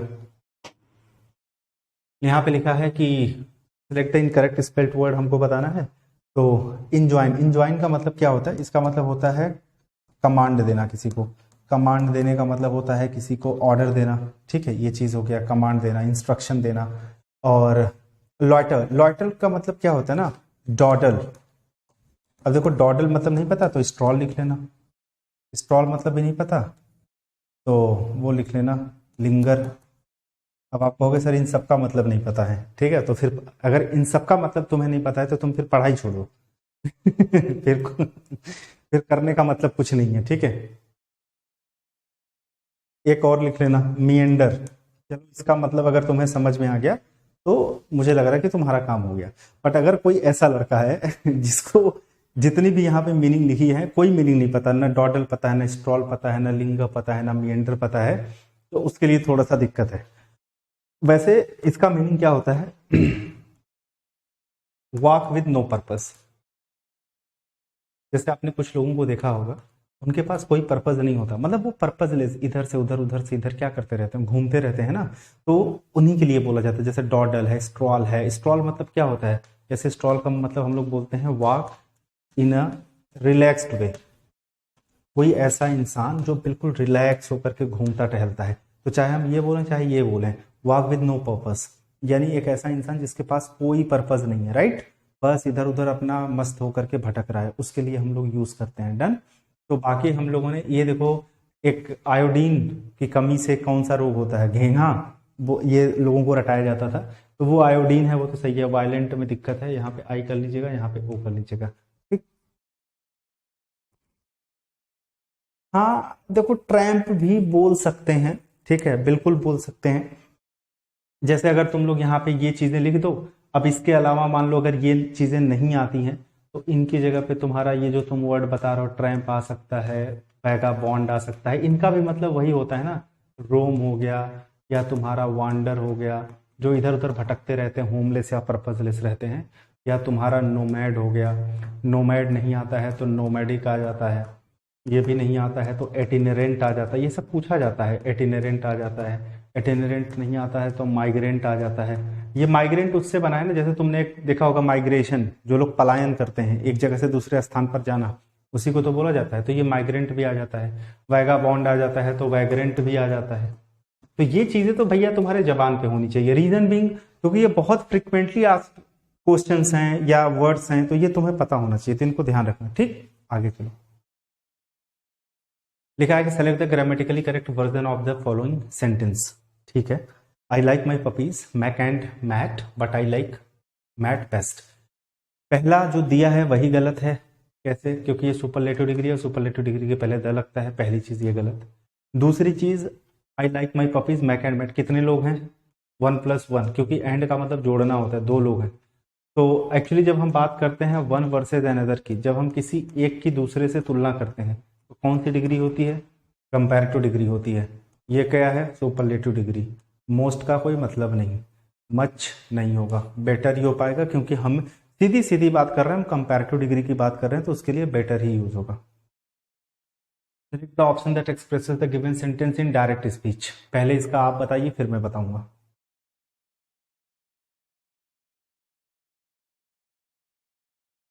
आंसर बताइए, ABCD।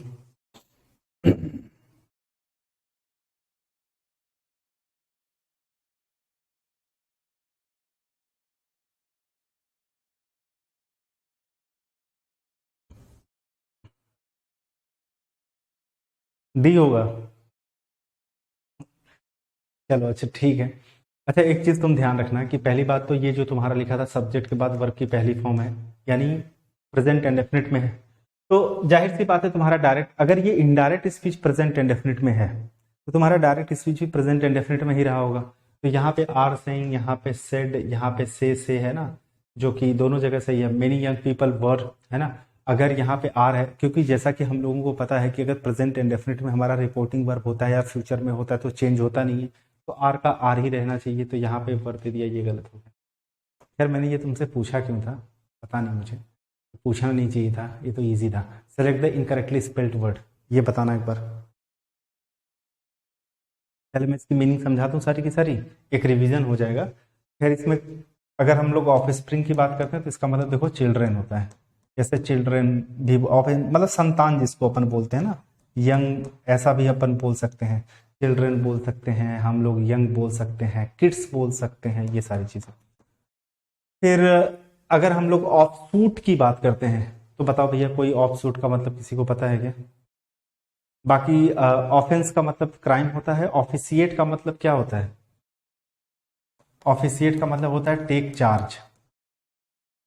मैं समझा देता हूँ, टेक चार्ज मतलब जैसे मान लीजिए आपके घर पे एक फंक्शन है बर्थडे का, तो आपके घर वालों को लगा कि यार इसको लोग हमेशा इधर उधर डांटते ही रहते हैं, यहाँ जाओ वहाँ जाओ, तो इसको एक छोटा सा वो देते हैं पानी पिलाना, जितने लोग आएंगे तुम्हें सबको पानी पिलाना, ये तुमको चार्ज दिया जाता है, ठीक है।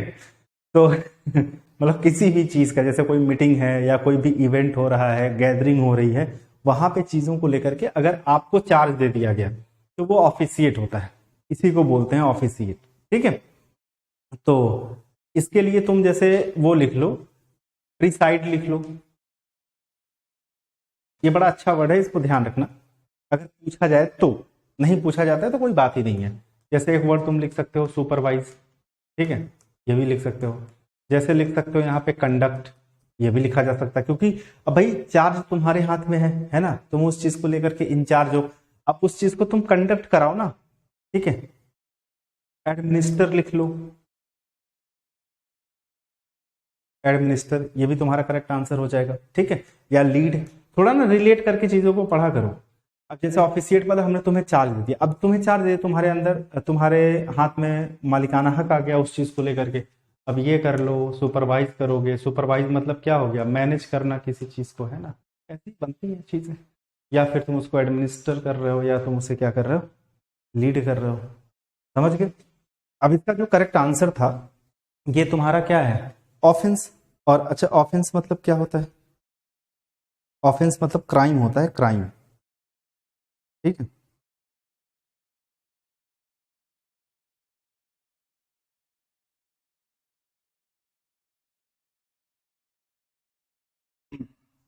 क्राइम लिख लेना, ठीक है। और ऑफशूट का मतलब होता है ब्रांच ऑन अ प्लांट, मतलब हिंदी में इसको शाखा लिख लेना, ये चीज शाखा। अगला question, the ability to relax and rejuvenate promotes wellness. Rejuvenate का मीनिंग बताओ, ये तो खैर बता ही दोगे, फिर भी देखो, जैसे अगर हम लोग बोलें लुक रिफ्रेश, ठीक है, या लुक यंगर, ये बोल सकते हैं।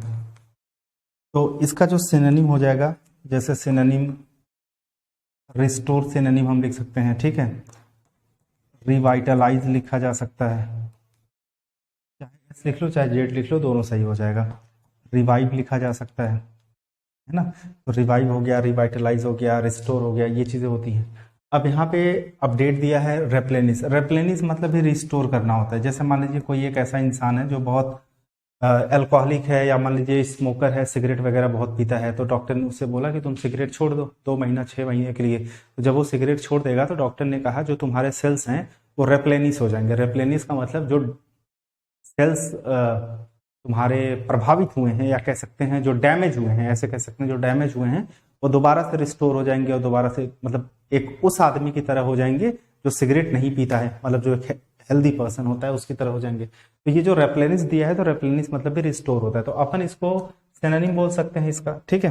रिवाइव भी इसका सिनोनिम बोल सकते हैं। तो suppress is the correct answer, क्योंकि यहाँ पे देखिए हम बात कर रहे थे ना रिस्टोरिंग लाइफ, है ना, यहाँ पे जो मतलब था वो था जैसे रिस्टोरिंग लाइफ, रिस्टोरिंग एनर्जी, हम इसकी बात कर रहे थे, यानी एनर्जी को, स्ट्रेंथ को, लाइफ को रिस्टोर करना, ठीक है। मतलब जैसे आप थक गए हो, है ना, तो आप आए, मुंह धुला, आपने एक कप चाय पिया, तो आपकी जो एनर्जी थी वो रिस्टोर हो गई। तो लाइफ, एनर्जी, स्ट्रेंथ, उसको रिस्टोर करना। तो ये जो सप्रेस होता है, ये ऑब्वियस सी बात है, उसका उल्टा हो जाएगा, राइट?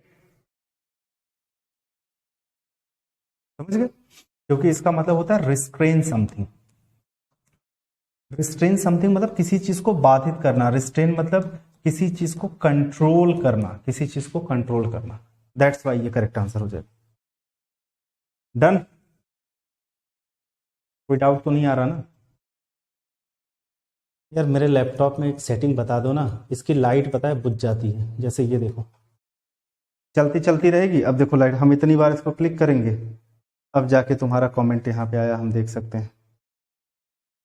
ठीक, तो मुझे ऐसा बता दो कि घंटे घंटे इसकी लाइट ही ना बुझे। हाँ, वाइटलाइज लिख लो, रिवाइटलाइज भी सही है, या वाइटलाइज लिखोगे वो भी सही हो जाएगा तुम्हारा, ठीक है? कुछ भी लिख सकते हो। अब यहाँ पे जरा ध्यान से देखना।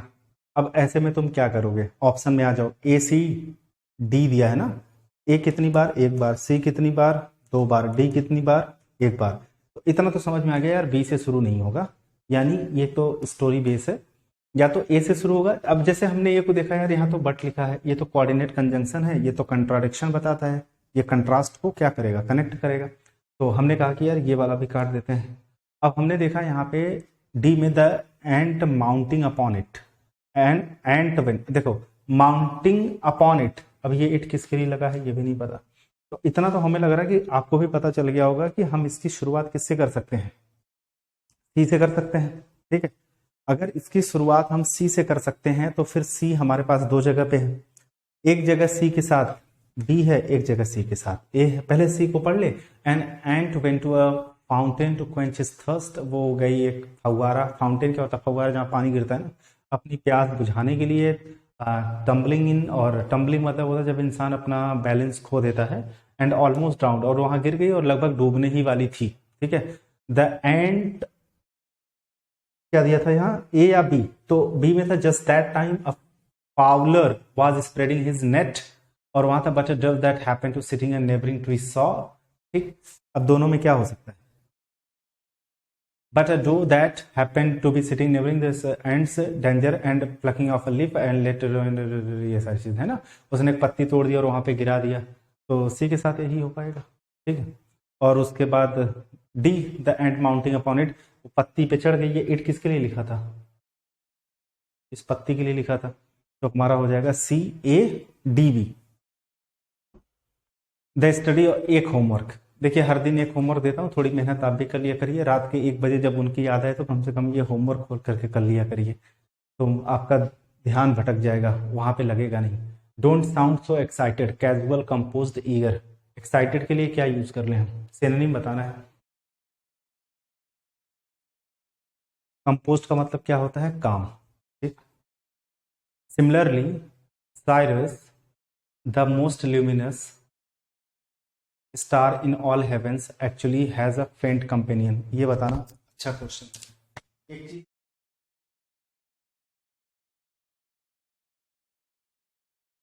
हम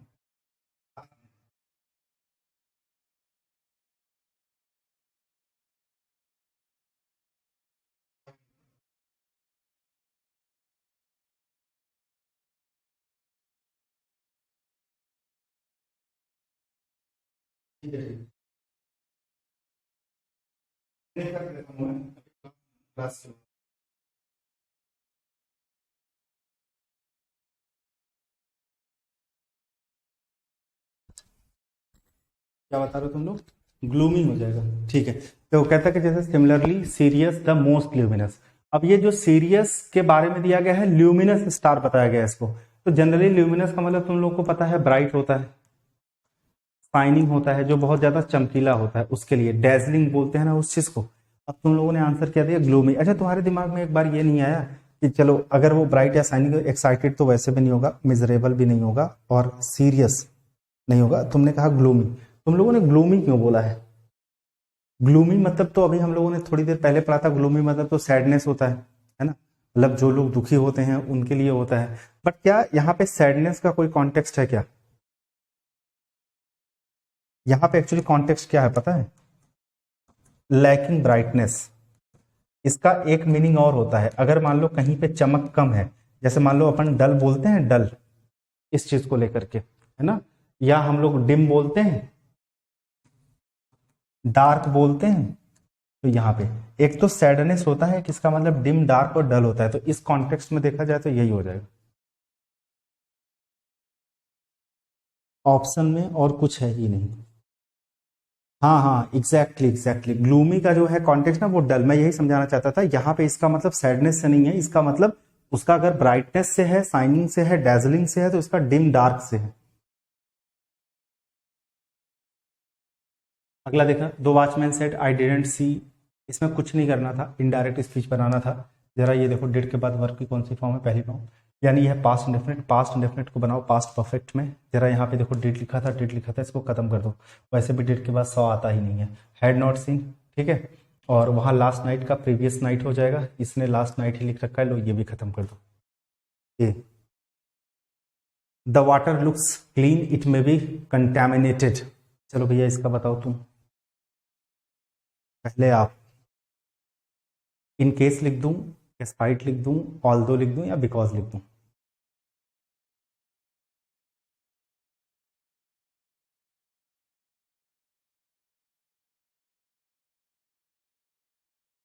सी। चलो बढ़िया। देखो जैसे पहले ये ध्यान से सुन लेना, ये क्या है, कंजंक्शन है, ये प्रेपोजिशन है, ये कंजंक्शन है, ये कंजंक्शन है, ठीक है। अब इनमें क्या है, कंजंक्शन में ये क्या बताता है, कंडीशन बताता है, ये क्या बताता है, कंट्रास्ट बताता है, ये भी क्या बताता है, कंट्रास्ट बताता है, मतलब विरोधाभास, यानी दो अपोजिट स्टेटमेंट को आपस में जोड़ता है। ये क्या बताता है, रीजन बताता है। अब सेंटेंस को अगर हम लोग पढ़ें तो सेंटेंस में कह रहा है कि दिस वाटर लुक्स क्लीन, एक तरफ कह रहा है कि ये जो पानी है बिल्कुल साफ दिख रहा है, इट में कंटेमिनेटेड, दूसरी तरफ कह रहा है कि प्रदूषित हो सकता है। एक तरफ पॉजिटिव, एक तरफ नेगेटिव, इसी को कहते हैं दो अपोजिट चीजें, है ना। तो जो अपोजिट चीजों को कॉन्ट्राडिक्शन बोला जाता है, तो कॉन्ट्राडिक्शन के लिए हमें क्या लगाना पड़ेगा, आपने कहा ये तो सर कंडीशन बताता है, जैसे हम लोग आपसे ये बोले, मैं मतलब आपसे ये बोलूं, take an umbrella in case it rains, ठीक है। जैसे कभी ना आप फ्यूचर की पॉसिबिलिटी की बात करते हैं ना, कि छतरी ले लो, बारिश हो सकती है ना, जा रहे हो बाहर, तो उसके लिए देखो, ये तो इन केस हम यहाँ लगाते हैं कंडीशन के लिए, तो कंडीशन तो यहाँ था नहीं, ये भी कंट्रास्ट बताता है, ये भी कंट्रास्ट बताता है, लेकिन ये दो सेंटेंस हैं, यानी दो क्लॉज हैं। अब मेनली जो हमारी प्रेपोजिशन होती है, प्रेपोजिशन अपने बाद ऑब्जेक्ट लेती है, या तो नाउन या तो नाउन फ्रेज, यहाँ पे हमें प्रेपोजिशन की जरूरत नहीं, यहाँ पे हमें कंजंक्शन की जरूरत थी, दैट्स वाई हम लोगों ने क्या किया, सी किया, ठीक। अगला क्या है कि डायरेक्ट स्पीच हम लोगों को बनाना था, तो डायरेक्ट स्पीच में हम क्या देखेंगे, अगर यहाँ पे ये वाज है ना, तो ये किस में रहा होगा, आपने कहा प्रेजेंट में रहा होगा, तो प्रेजेंट में देखिए हम क्या कर सकते हैं, आपने कहा एक तो ये भी प्रेजेंट में है, बट वाज के लिए हम बी फॉर्म ही लिखेंगे, ये बी फॉर्म नहीं है, ये टू हैव फॉर्म है, हैज खत्म हो गया, यहाँ इज है, यहाँ इज है, यहाँ इज है, राइट, ओके। अब वहां पे कह रहा है कि टोल्ड द कार मैकेनिक, है ना, और यहाँ पे लिखा हुआ है आस्क्ड, ये वाई कहाँ से पकड़ लाया ये, ठीक है, ये गड़बड़ हो गया। यहाँ mechanic said to her she, यहाँ पे the car mechanic said to her नहीं, यहाँ पे she told the car mechanic है, तो she said to the car mechanic, यानी हमारा डी हो जाएगा। चलो भैया ये बताना एक बार, लंबा चौड़ा भले है, लेकिन अगर ध्यान से समझेंगे तो तुरंत बता लेंगे, कोई दिक्कत नहीं होगी।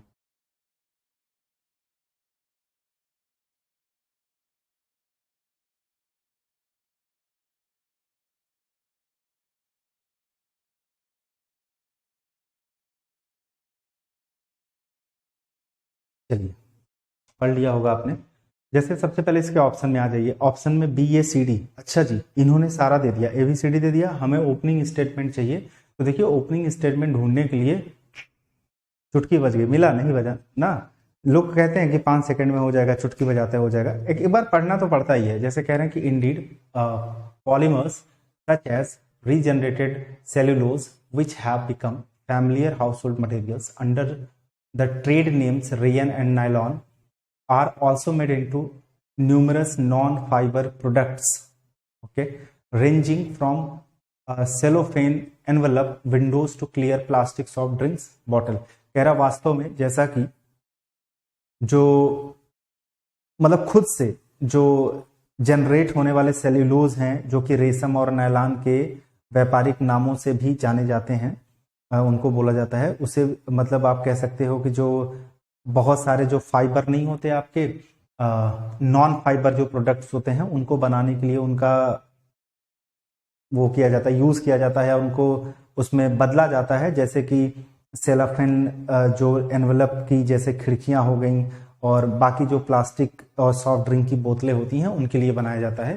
कहता है कि the chemical compound from which man made fibres are produce are known as polymers, a class of compound characterized by long chain like molecules of great size and molecular weight। अब कहता है कि जो मतलब इनके केमिकल कंपाउंड होते हैं जिनको हम लोग हिंदी में रासायनिक यौगिक बोलते हैं, जिनमें मानव द्वारा बनाए गए, मैन मेड लिखा है ना भैया यहाँ पे, man made fibres are produce, मानव द्वारा बनाए गए जो आपके रेसे होते हैं वो प्रोड्यूस किए जाते हैं, उन्हें पॉलीमर कहा जाता है, जो कि लंबे होते हैं और मॉलिक्यूल से बने होते हैं। लंबे मतलब चेन लाइक मॉलिक्यूल्स होता है of great size and molecular weight. उसके बाद कह रहे हैं कि एज फाइबर्स। अब अच्छा यहां से एक चीज कट गया, दिस मटीरियल्स, जैसे कह रहे हैं दिस मटीरियल्स। अब ये दिस मटीरियल्स किसके लिए लगा है पता नहीं, लेकिन इतना तो पता चल गया, ये हमने काट दिया। अभी हम समझ जाएंगे कि वो किसके लिए लगा है। मेनी ऑफ द पॉलीमर्स, अब कह रहा है कि देखियो पॉलीमर्स तो बहुत सारे हैं, उनमें मतलब पॉलीमर्स में से बहुत सारे पॉलीमर बहुत सारे। अब ये टोटल है, ये उसका क्या है पार्ट है, मतलब पॉलीमर्स में से बहुत सारे constitute man made fibre are the same और सिमिलर टू कंपाउंड्स, है ना। तो इससे देखो दो बातें हमको समझ में आ गई, दो बातें ये समझ में आ गई कि एक तो डी नहीं हो पाएगा और दूसरा हमारा सी नहीं हो पाएगा, क्योंकि पॉलीमर्स में से बहुत सारे। अब पॉलीमर्स में से बहुत सारे मतलब पॉलीमर्स की कैटेगरी होगी, उसमें से बहुत सारों की बात कर रहा है, right.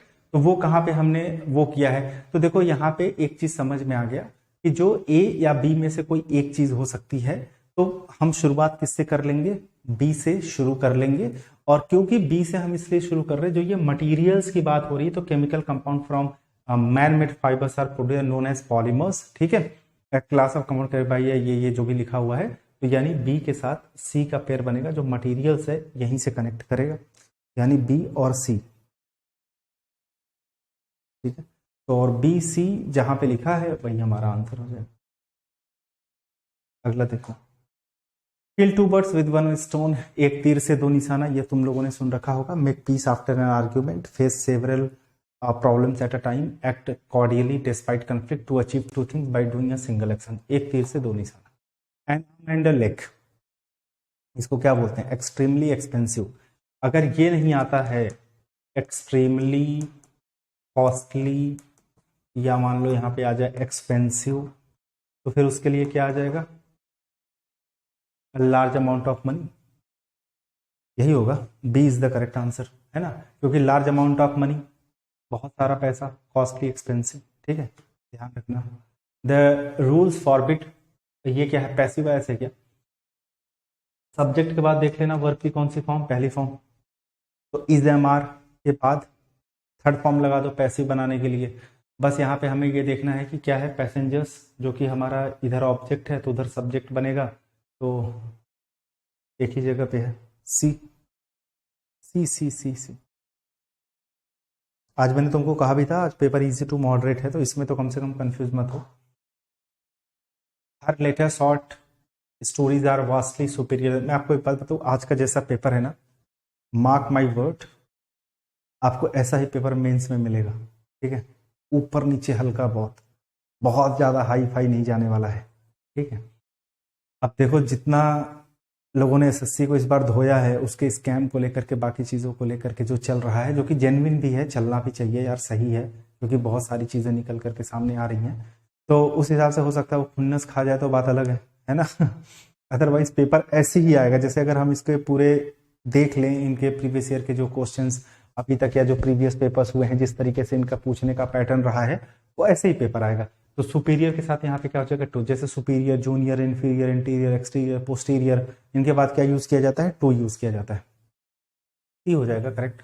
All Greek to me, all Greek मतलब अगर कोई ऐसी चीज है जो आपको इम्पॉसिबल टू अंडरस्टैंड लग रही है, ठीक है, मतलब आपको ऐसा लग रहा है समझना बहुत ज्यादा मुश्किल है, समझना क्या है, मुश्किल है, उसके लिए यूज किया जाता है तो इनकॉम्प्रहेंसिबल। क्योंकि अगर हम कॉम्प्रहेंसिबल की बात करते हैं तो कॉम्प्रहेंसिबल मतलब होता है जैसे कॉम्प्रहेंड कॉम्प्रहेंशन पढ़ते हैं तो कॉम्प्रहेंड एप्रहेंड इन सब का मतलब क्या होता है, अंडरस्टैंड करना। तो उसी का उल्टा हो गया इनकॉम्प्रहेंसिबल, ये हो गया जो इम्पॉसिबल टू अंडरस्टैंड होता है। Done. My father teachers students, एक आध दो क्वेश्चन, एक आध दो नहीं, दो तीन क्वेश्चन आपको ऐसा ही मिलेगा जो आपको लगेगा ये, जैसे आए दिन ना लोग यूट्यूब पे आते हैं एसएससी को क्या हो गया है ना भाई, छोड़ो, अच्छा उस पर बात नहीं करेंगे। ऐसे तो ऐसे ही क्वेश्चन एसएससी देता है, अभी सीएचएसएल मेंस में ऐसे ऐसे क्वेश्चन उसने दे दिए थे, ठीक है। ऐसा जो देख करके आपको लग जाएगा कि अरे यार ये क्या ही वाकई में दे दिया है, ऐसा ज्यादातर क्वेश्चन नहीं करते, दो तीन क्वेश्चन में वो करते हैं। तो इसको देख के ही आप बता दोगे स्टूडेंट्स आर टॉट, ठीक है, and C is the correct answer. यहां पे कहता है, हाँ ये बताओ पहले तुम लोग, the office superintendent asked me to leave my job application him. The office superintendent asked me to leave my job application him, behind, to, between या विद।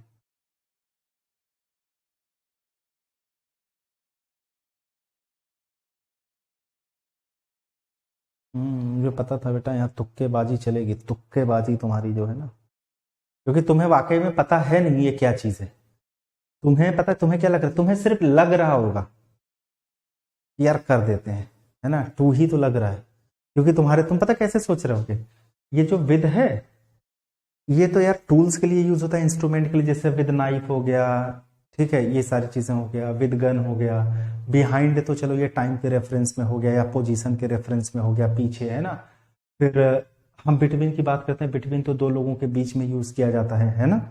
अब अगर हम टू की बात करें, टू का यूज हम करते हैं डेस्टिनेशन के लिए या डायरेक्शन के लिए, इसके लिए यूज करते हैं, ठीक। मैं क्या कहता हूं तुमसे, लीव समथिंग विद समवन।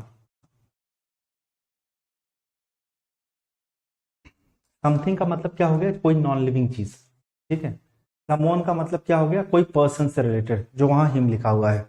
अगर हम लीव समथिंग विद समवन कहते हैं तो इसका मतलब होता है किसी चीज को सबमिट करना या किसी चीज को देना या किसी चीज को प्रोवाइड करना, कोई भी कॉन्टेक्स्ट ले सकते हो, प्रोवाइड, गिव या सबमिट। तो भाई कह रहा है कि the office superintendent asked me to leave my job application with him, ठीक है। तो यहां पे क्या हो जाएगा, विद, क्योंकि बात सबमिट की हो रही है, देने की हो रही है। अच्छा बिहाइंड होगा, अबे शांत हो जा बेवकूफ, बहुत मारूंगा समझा, बदतमीजी ना करो हमसे, बेवकूफ नहीं। विद होगा,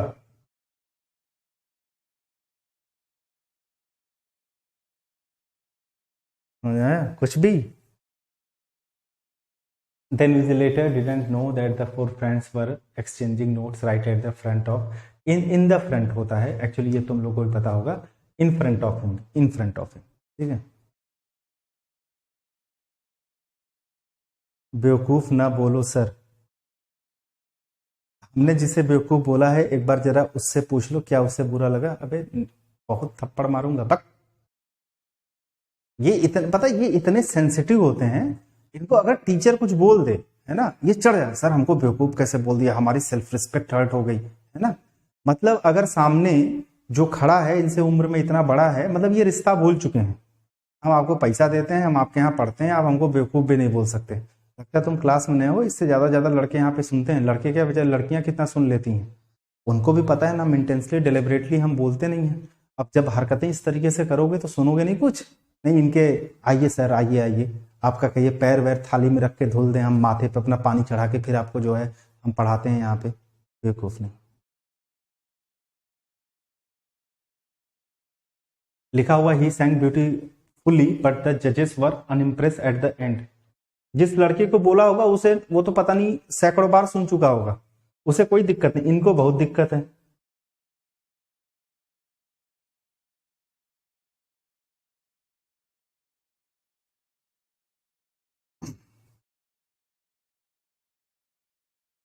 बताइए भैया, हमें कह रहे हैं कि स्टूडेंट हो, छोटे भाई की तरह हो, थोड़ा तो मतलब सेंसिबल बनो।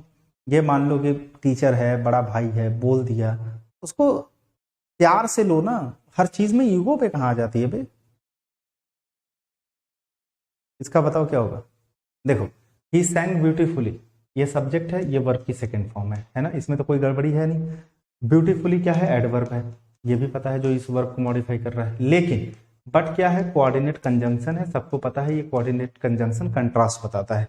द जजेस वर, क्योंकि वो कह रहा है कि उसने गाया तो बहुत खूबसूरती के साथ, बहुत अच्छे से, लेकिन जो जजेस था, यानी ये प्लूरल सब्जेक्ट है, that is plural verb, unimpressed, impressed नहीं हुए। तो अच्छा गाया लेकिन इंप्रेस नहीं हुए, दैट्स वाई बट यहाँ पे बिल्कुल सही लगा हुआ था।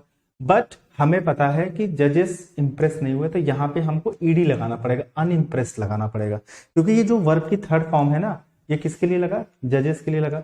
और ये वर्ब की थर्ड फॉर्म जो लगेगी, ये तुम्हारी लगेगी पास्ट पार्टिसिपल एडजेक्टिव, यानी ये एडजेक्टिव है, जो टेक्निकली अगर देखा जाए इसे हम लोग कॉम्प्लीमेंट बोलते हैं, complement, that is subjective complement. ठीक है, काफी बार पढ़ाया है मैंने ये चीज। अगला, यहां पे डी डी डी, चलो डी तो 3 बार दे दिया, ए एक बार दे दिया है ना। एग्जाम में भी यही अप्रोच लगाना, काफी हद तक मदद मिलेगा वहां पे तुम्हें एग्जाम के अंदर। और जैसा कि अपन लोगों ने देख लिया कि बी तो ऑप्शन में ही नहीं है, सी तो ऑप्शन में नहीं है, इनसे शुरू नहीं होगा। अमेरिका है सेवरल लॉन्ग रिवर्स, राइट।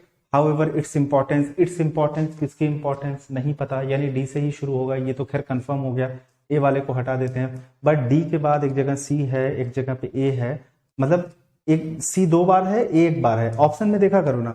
जैसे यहाँ देखो, सी एक बार यहाँ, एक बार यहाँ, ए यहाँ पे, तो हम ये करेंगे कि सी की पॉसिबिलिटी ज्यादा है डी से पेयर बनाने की, तो हम सी को पढ़ेंगे डी के बाद। ऑल्दो नॉट द लॉन्गेस्ट, कह रहा अमेरिका है several long river systems, although not the longest river, तो यानी देखो ये जो रिवर सिस्टम्स की बात है, लॉन्गेस्ट रिवर यहीं से कनेक्ट कर रहा है, कॉन्ट्राडिक्शन बना रहा है, राइट। तो मैं कहूं तो डी के साथ सी का पेयर होगा, लेकिन फिर वही बात आ गई कि डी के साथ सी का पेयर यहां भी है, यहां भी है, उसके बाद यहाँ बी है, यहाँ पे ए है, तो अब कहां पे बी आएगा और ए आएगा, ये हम लोगों को पढ़ना पड़ेगा। ठीक, तो अब उसके बाद देखो, पढ़ना तो पड़ेगा अभी तो। अमेरिका है several long river systems, although not the longest river, the Rio grand is the most important river in America, but unlike other rivers it is not used for shipping, however its importance. ठीक है, D C B ए, क्योंकि जो लिखा है but not unlike other rivers, है ना, इसके बारे में बात हुई है, most important river in America, but unlike other rivers it is not use for shipping, लेकिन दूसरी नदियों की तरह ये शिपिंग के लिए यूज नहीं किया जाता है। ठीक है, और फिर however its importance is primarily for its location, किसकी इंपॉर्टेंस, इसकी इंपॉर्टेंस, ये जो इट्स दिया है ना, इसके लिए दिया है। डीसी बी ए, डीसी बी ए, ठीक है। देखो एक बच्चा किसने गलत कर दिया है, हरवीर, ये भी नहीं होगा, देखो हरवीर बेटा समझो, ये छोटी छोटी चीजों में गलतियां नहीं करो, है ना। अमेरिका है सेवरल लॉन्ग, ये तुम्हें समझ में आ गया था। डी के साथ तुमने सी भी बना दिया कि अमेरिका है सेवरल लॉन्ग रिवर सिस्टम्स, उनके पास बहुत सारे लॉन्ग रिवर सिस्टम्स प्रणाली है, हालांकि नॉट द लॉन्गेस्ट रिवर। फिर आगे कहते हैं कि the river grand is the most important river in America, but unlike other rivers, लेकिन दूसरे रिवर्स की तरह इट इज नॉट, ये ऐसे भी देख लो ना, ये इट किसके लिए लगा है, इसके लिए लगा है, तो तुम इतना तो पक्का कर लो ना कि डी सी के साथ, सी के साथ बी का ही पेयर बनेगा। और किसकी इंपॉर्टेंस, इसकी इंपॉर्टेंस, इट किसके लिए, इसके लिए, देखो ना, ये इसके लिए, ये इसके लिए, ऐसे प्रॉब्लम्स। भैया ये मैं पढ़ाऊंगा नहीं, इसके लिए आज एक सजेशन दूंगा आप सभी लोगों को, और ये बहुत इंपॉर्टेंट सजेशन है, एक बार जरूर इसको देख लीजिएगा आप सभी लोग। पहले भी एक बार दे चुका हूं, क्योंकि इसके लिए हमें बहुत डिटेल में जाना पड़ेगा। पहले तो एक काम कर लीजिए, ये कैसे कैसे गाने के रिकमेंडेशन आ रहे हैं मेरे पास यार। चलो जो चीज़ दिखाना चाहता था वो पहले वो भी दिखा देता हूँ, सबको पता होगा लेकिन एक बार दिखा देता हूँ।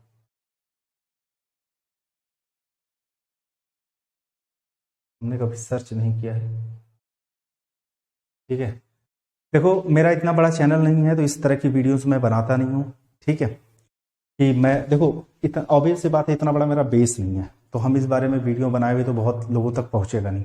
बट ये अभिनय सर करके हैं जो मैथ्स के, आप सभी लोगों को इनके बारे में पता ही होगा। तो ये काफ़ी टाइम से, जैसे इनकी वीडियोस देखिए, आज इन्होंने एक वीडियो बनाई स्कैम को लेकर के, इन्होंने पहले भी वीडियो बनाई। तो इन्होंने स्कैम को लेकर के इन्होंने बहुत सारे वीडियोस बना रखे हैं और हैशटैग भी इन्होंने चला रखा है। तो पर्सनली मैं ये बोलना चाहूंगा अपने सारे स्टूडेंट से, इनके जो भी ये चीजें बोल रहे हैं इस चीज को लेकर के इनको सपोर्ट करो आप सभी लोग, ठीक है। मेरे पास जितने भी स्टूडेंट्स हैं मैं सबसे यही चाहूंगा कि इनका बिल्कुल सपोर्ट करिए, दिल से करिए, जो जो चीजें ये कह रहे हैं उसको फॉलो करिए। जहाँ पे कैंपेन वगैरह चलाने के लिए कह रहे हैं वो कैंपेन वगैरह आप लोग चला दो। खैर ये मैं दिखाना नहीं चाहता था, मैं यहाँ पे दिखाना कुछ और चाहता था आप सभी लोगों को। बट मैं यही चाहूंगा कि सर का सपोर्ट करो आप, क्योंकि ये अकेले लड़ रहे हैं। जो छगन भाई थे वो तो अपना निकल लिए धीरे से, है ना, अपनी कहानी बता करके। ये जो 100 गोल्डन रूल्स बाय जय सर करके है ना, ये देखिए 100 गोल्डन रूल्स बाय जय सर। तो इसको जब आप यहाँ पे आएंगे तो एक बार इस वीडियो को आप अच्छे से देख लेना। इस वीडियो के अंदर मैंने इस वाले कॉन्सेप्ट को बहुत बढ़िया से पढ़ा रखा है। कहीं पे एक बार कहीं पे भी देखेंगे आपको वो कॉन्सेप्ट मिल जाएगा और उसको एक बार ढंग से आप लोग पढ़ लीजिएगा। उसमें पूरा प्रॉपरली कई एग्जांपल्स के साथ सारी चीजें समझाई गई है। मतलब ये तुम्हारे, ये देखो देखो मिल भी गया। ये है रूल नंबर 11, ठीक है। अब रूल नंबर 11 में एक बार तुम आ जाना, देखो सारी चीजें यहाँ पे प्रॉपर समझे। Raise, raised, raised, raising, rise, rose, rise and rising, ये ट्रांजिटिव वर्ब, ये इंट्रांजिटिव वर्ब। इसके बाद ऑब्जेक्ट आता है, इसके बाद ऑब्जेक्ट डायरेक्ट नहीं आता है, किस तरह के एग्जांपल्स आएंगे, किस तरीके से क्वेश्चंस आएंगे, ये सारी चीजें। और यही नहीं, ये देखो जो एक चीज है तुमको और इसी के अंदर मिल जाएगा, ठीक।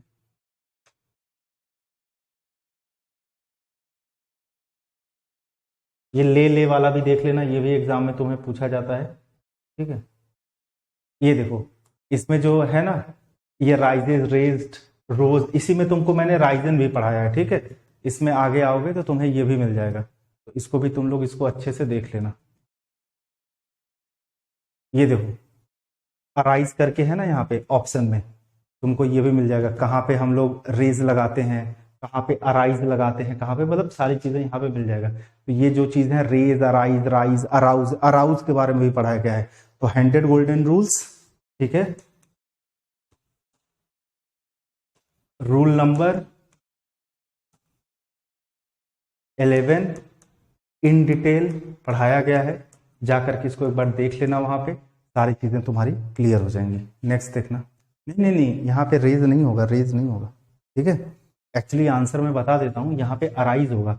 बट मैं तुम्हें बता रहा हूँ जब तक इसको तुम अच्छे से नहीं पढ़ोगे अराइज के यूजेस वगैरह, तब तक तुम नहीं समझ पाओगे कि अराइज के यूजेस क्या होते हैं। जैसे देखो हमने यहाँ पे अराइज भरा है, ठीक है।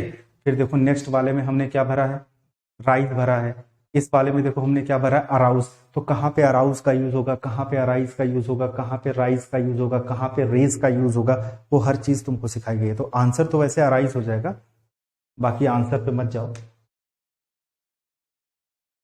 लास्ट नहीं, लास्ट कह रहा हूं। If my uncle were here now, जैसा कि हम लोग को पता है दैट इज कंडीशनल सेंटेंस। आपको ना पता हो तो बताना चाहूंगा, ये सब्जेक्ट, ये तुम्हारा जो इफ क्लॉज है, सबऑर्डिनेट कंजंक्शन, ये सब्जेक्ट है। वर्ब जो होता है वो वर्ब की सेकंड फॉर्म कंसिडर की जाती है। तो कभी भी ये एक्चुअली में सेमी क्लोज कंडीशन होता है, जहां पे इफ सब्जेक्ट और वर्ब की सेकंड फॉर्म आई है तो यहाँ पे क्या होता है, वुड के बाद वर्ब की पहली फॉर्म यूज की जाती है, तो हो जाएगा ही वुड नो, ठीक है। तो करेक्ट आंसर हो जाएगा A. A persons entire collection of clothes called what, dowry, ये होगा, बताओ। इसके लिए हम क्या यूज करेंगे, wardrobe, not attire, closet, dowry, ठीक है। He does not trust anybody, ये अच्छा क्वेश्चन है लेकिन इतना भी अच्छा नहीं कि तुम एलिमिनेट ना कर पाओ। जैसे तुम अगर यहाँ पे भी देखोगे एनीबडी इज और यहाँ पे नॉट आ गया, तो इज के बाद नॉट आना चाहिए, ये तो स्ट्रक्चर ही गलत है।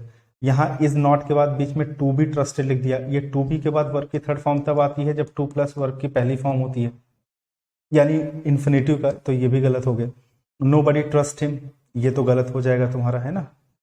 नो बडी इज ट्रस्टेड, क्योंकि यहाँ पे डस के बाद वर्ब की पहली फॉर्म है तो इज के बाद वर्ब की थर्ड फॉर्म लगेगा, और नो बडी लग गया तो नेगेटिव लगाने की जरूरत ही नहीं है। तो करेक्ट आंसर क्या हो जाएगा, सी। इसमें भी हो जाएगा तुम्हारा सी।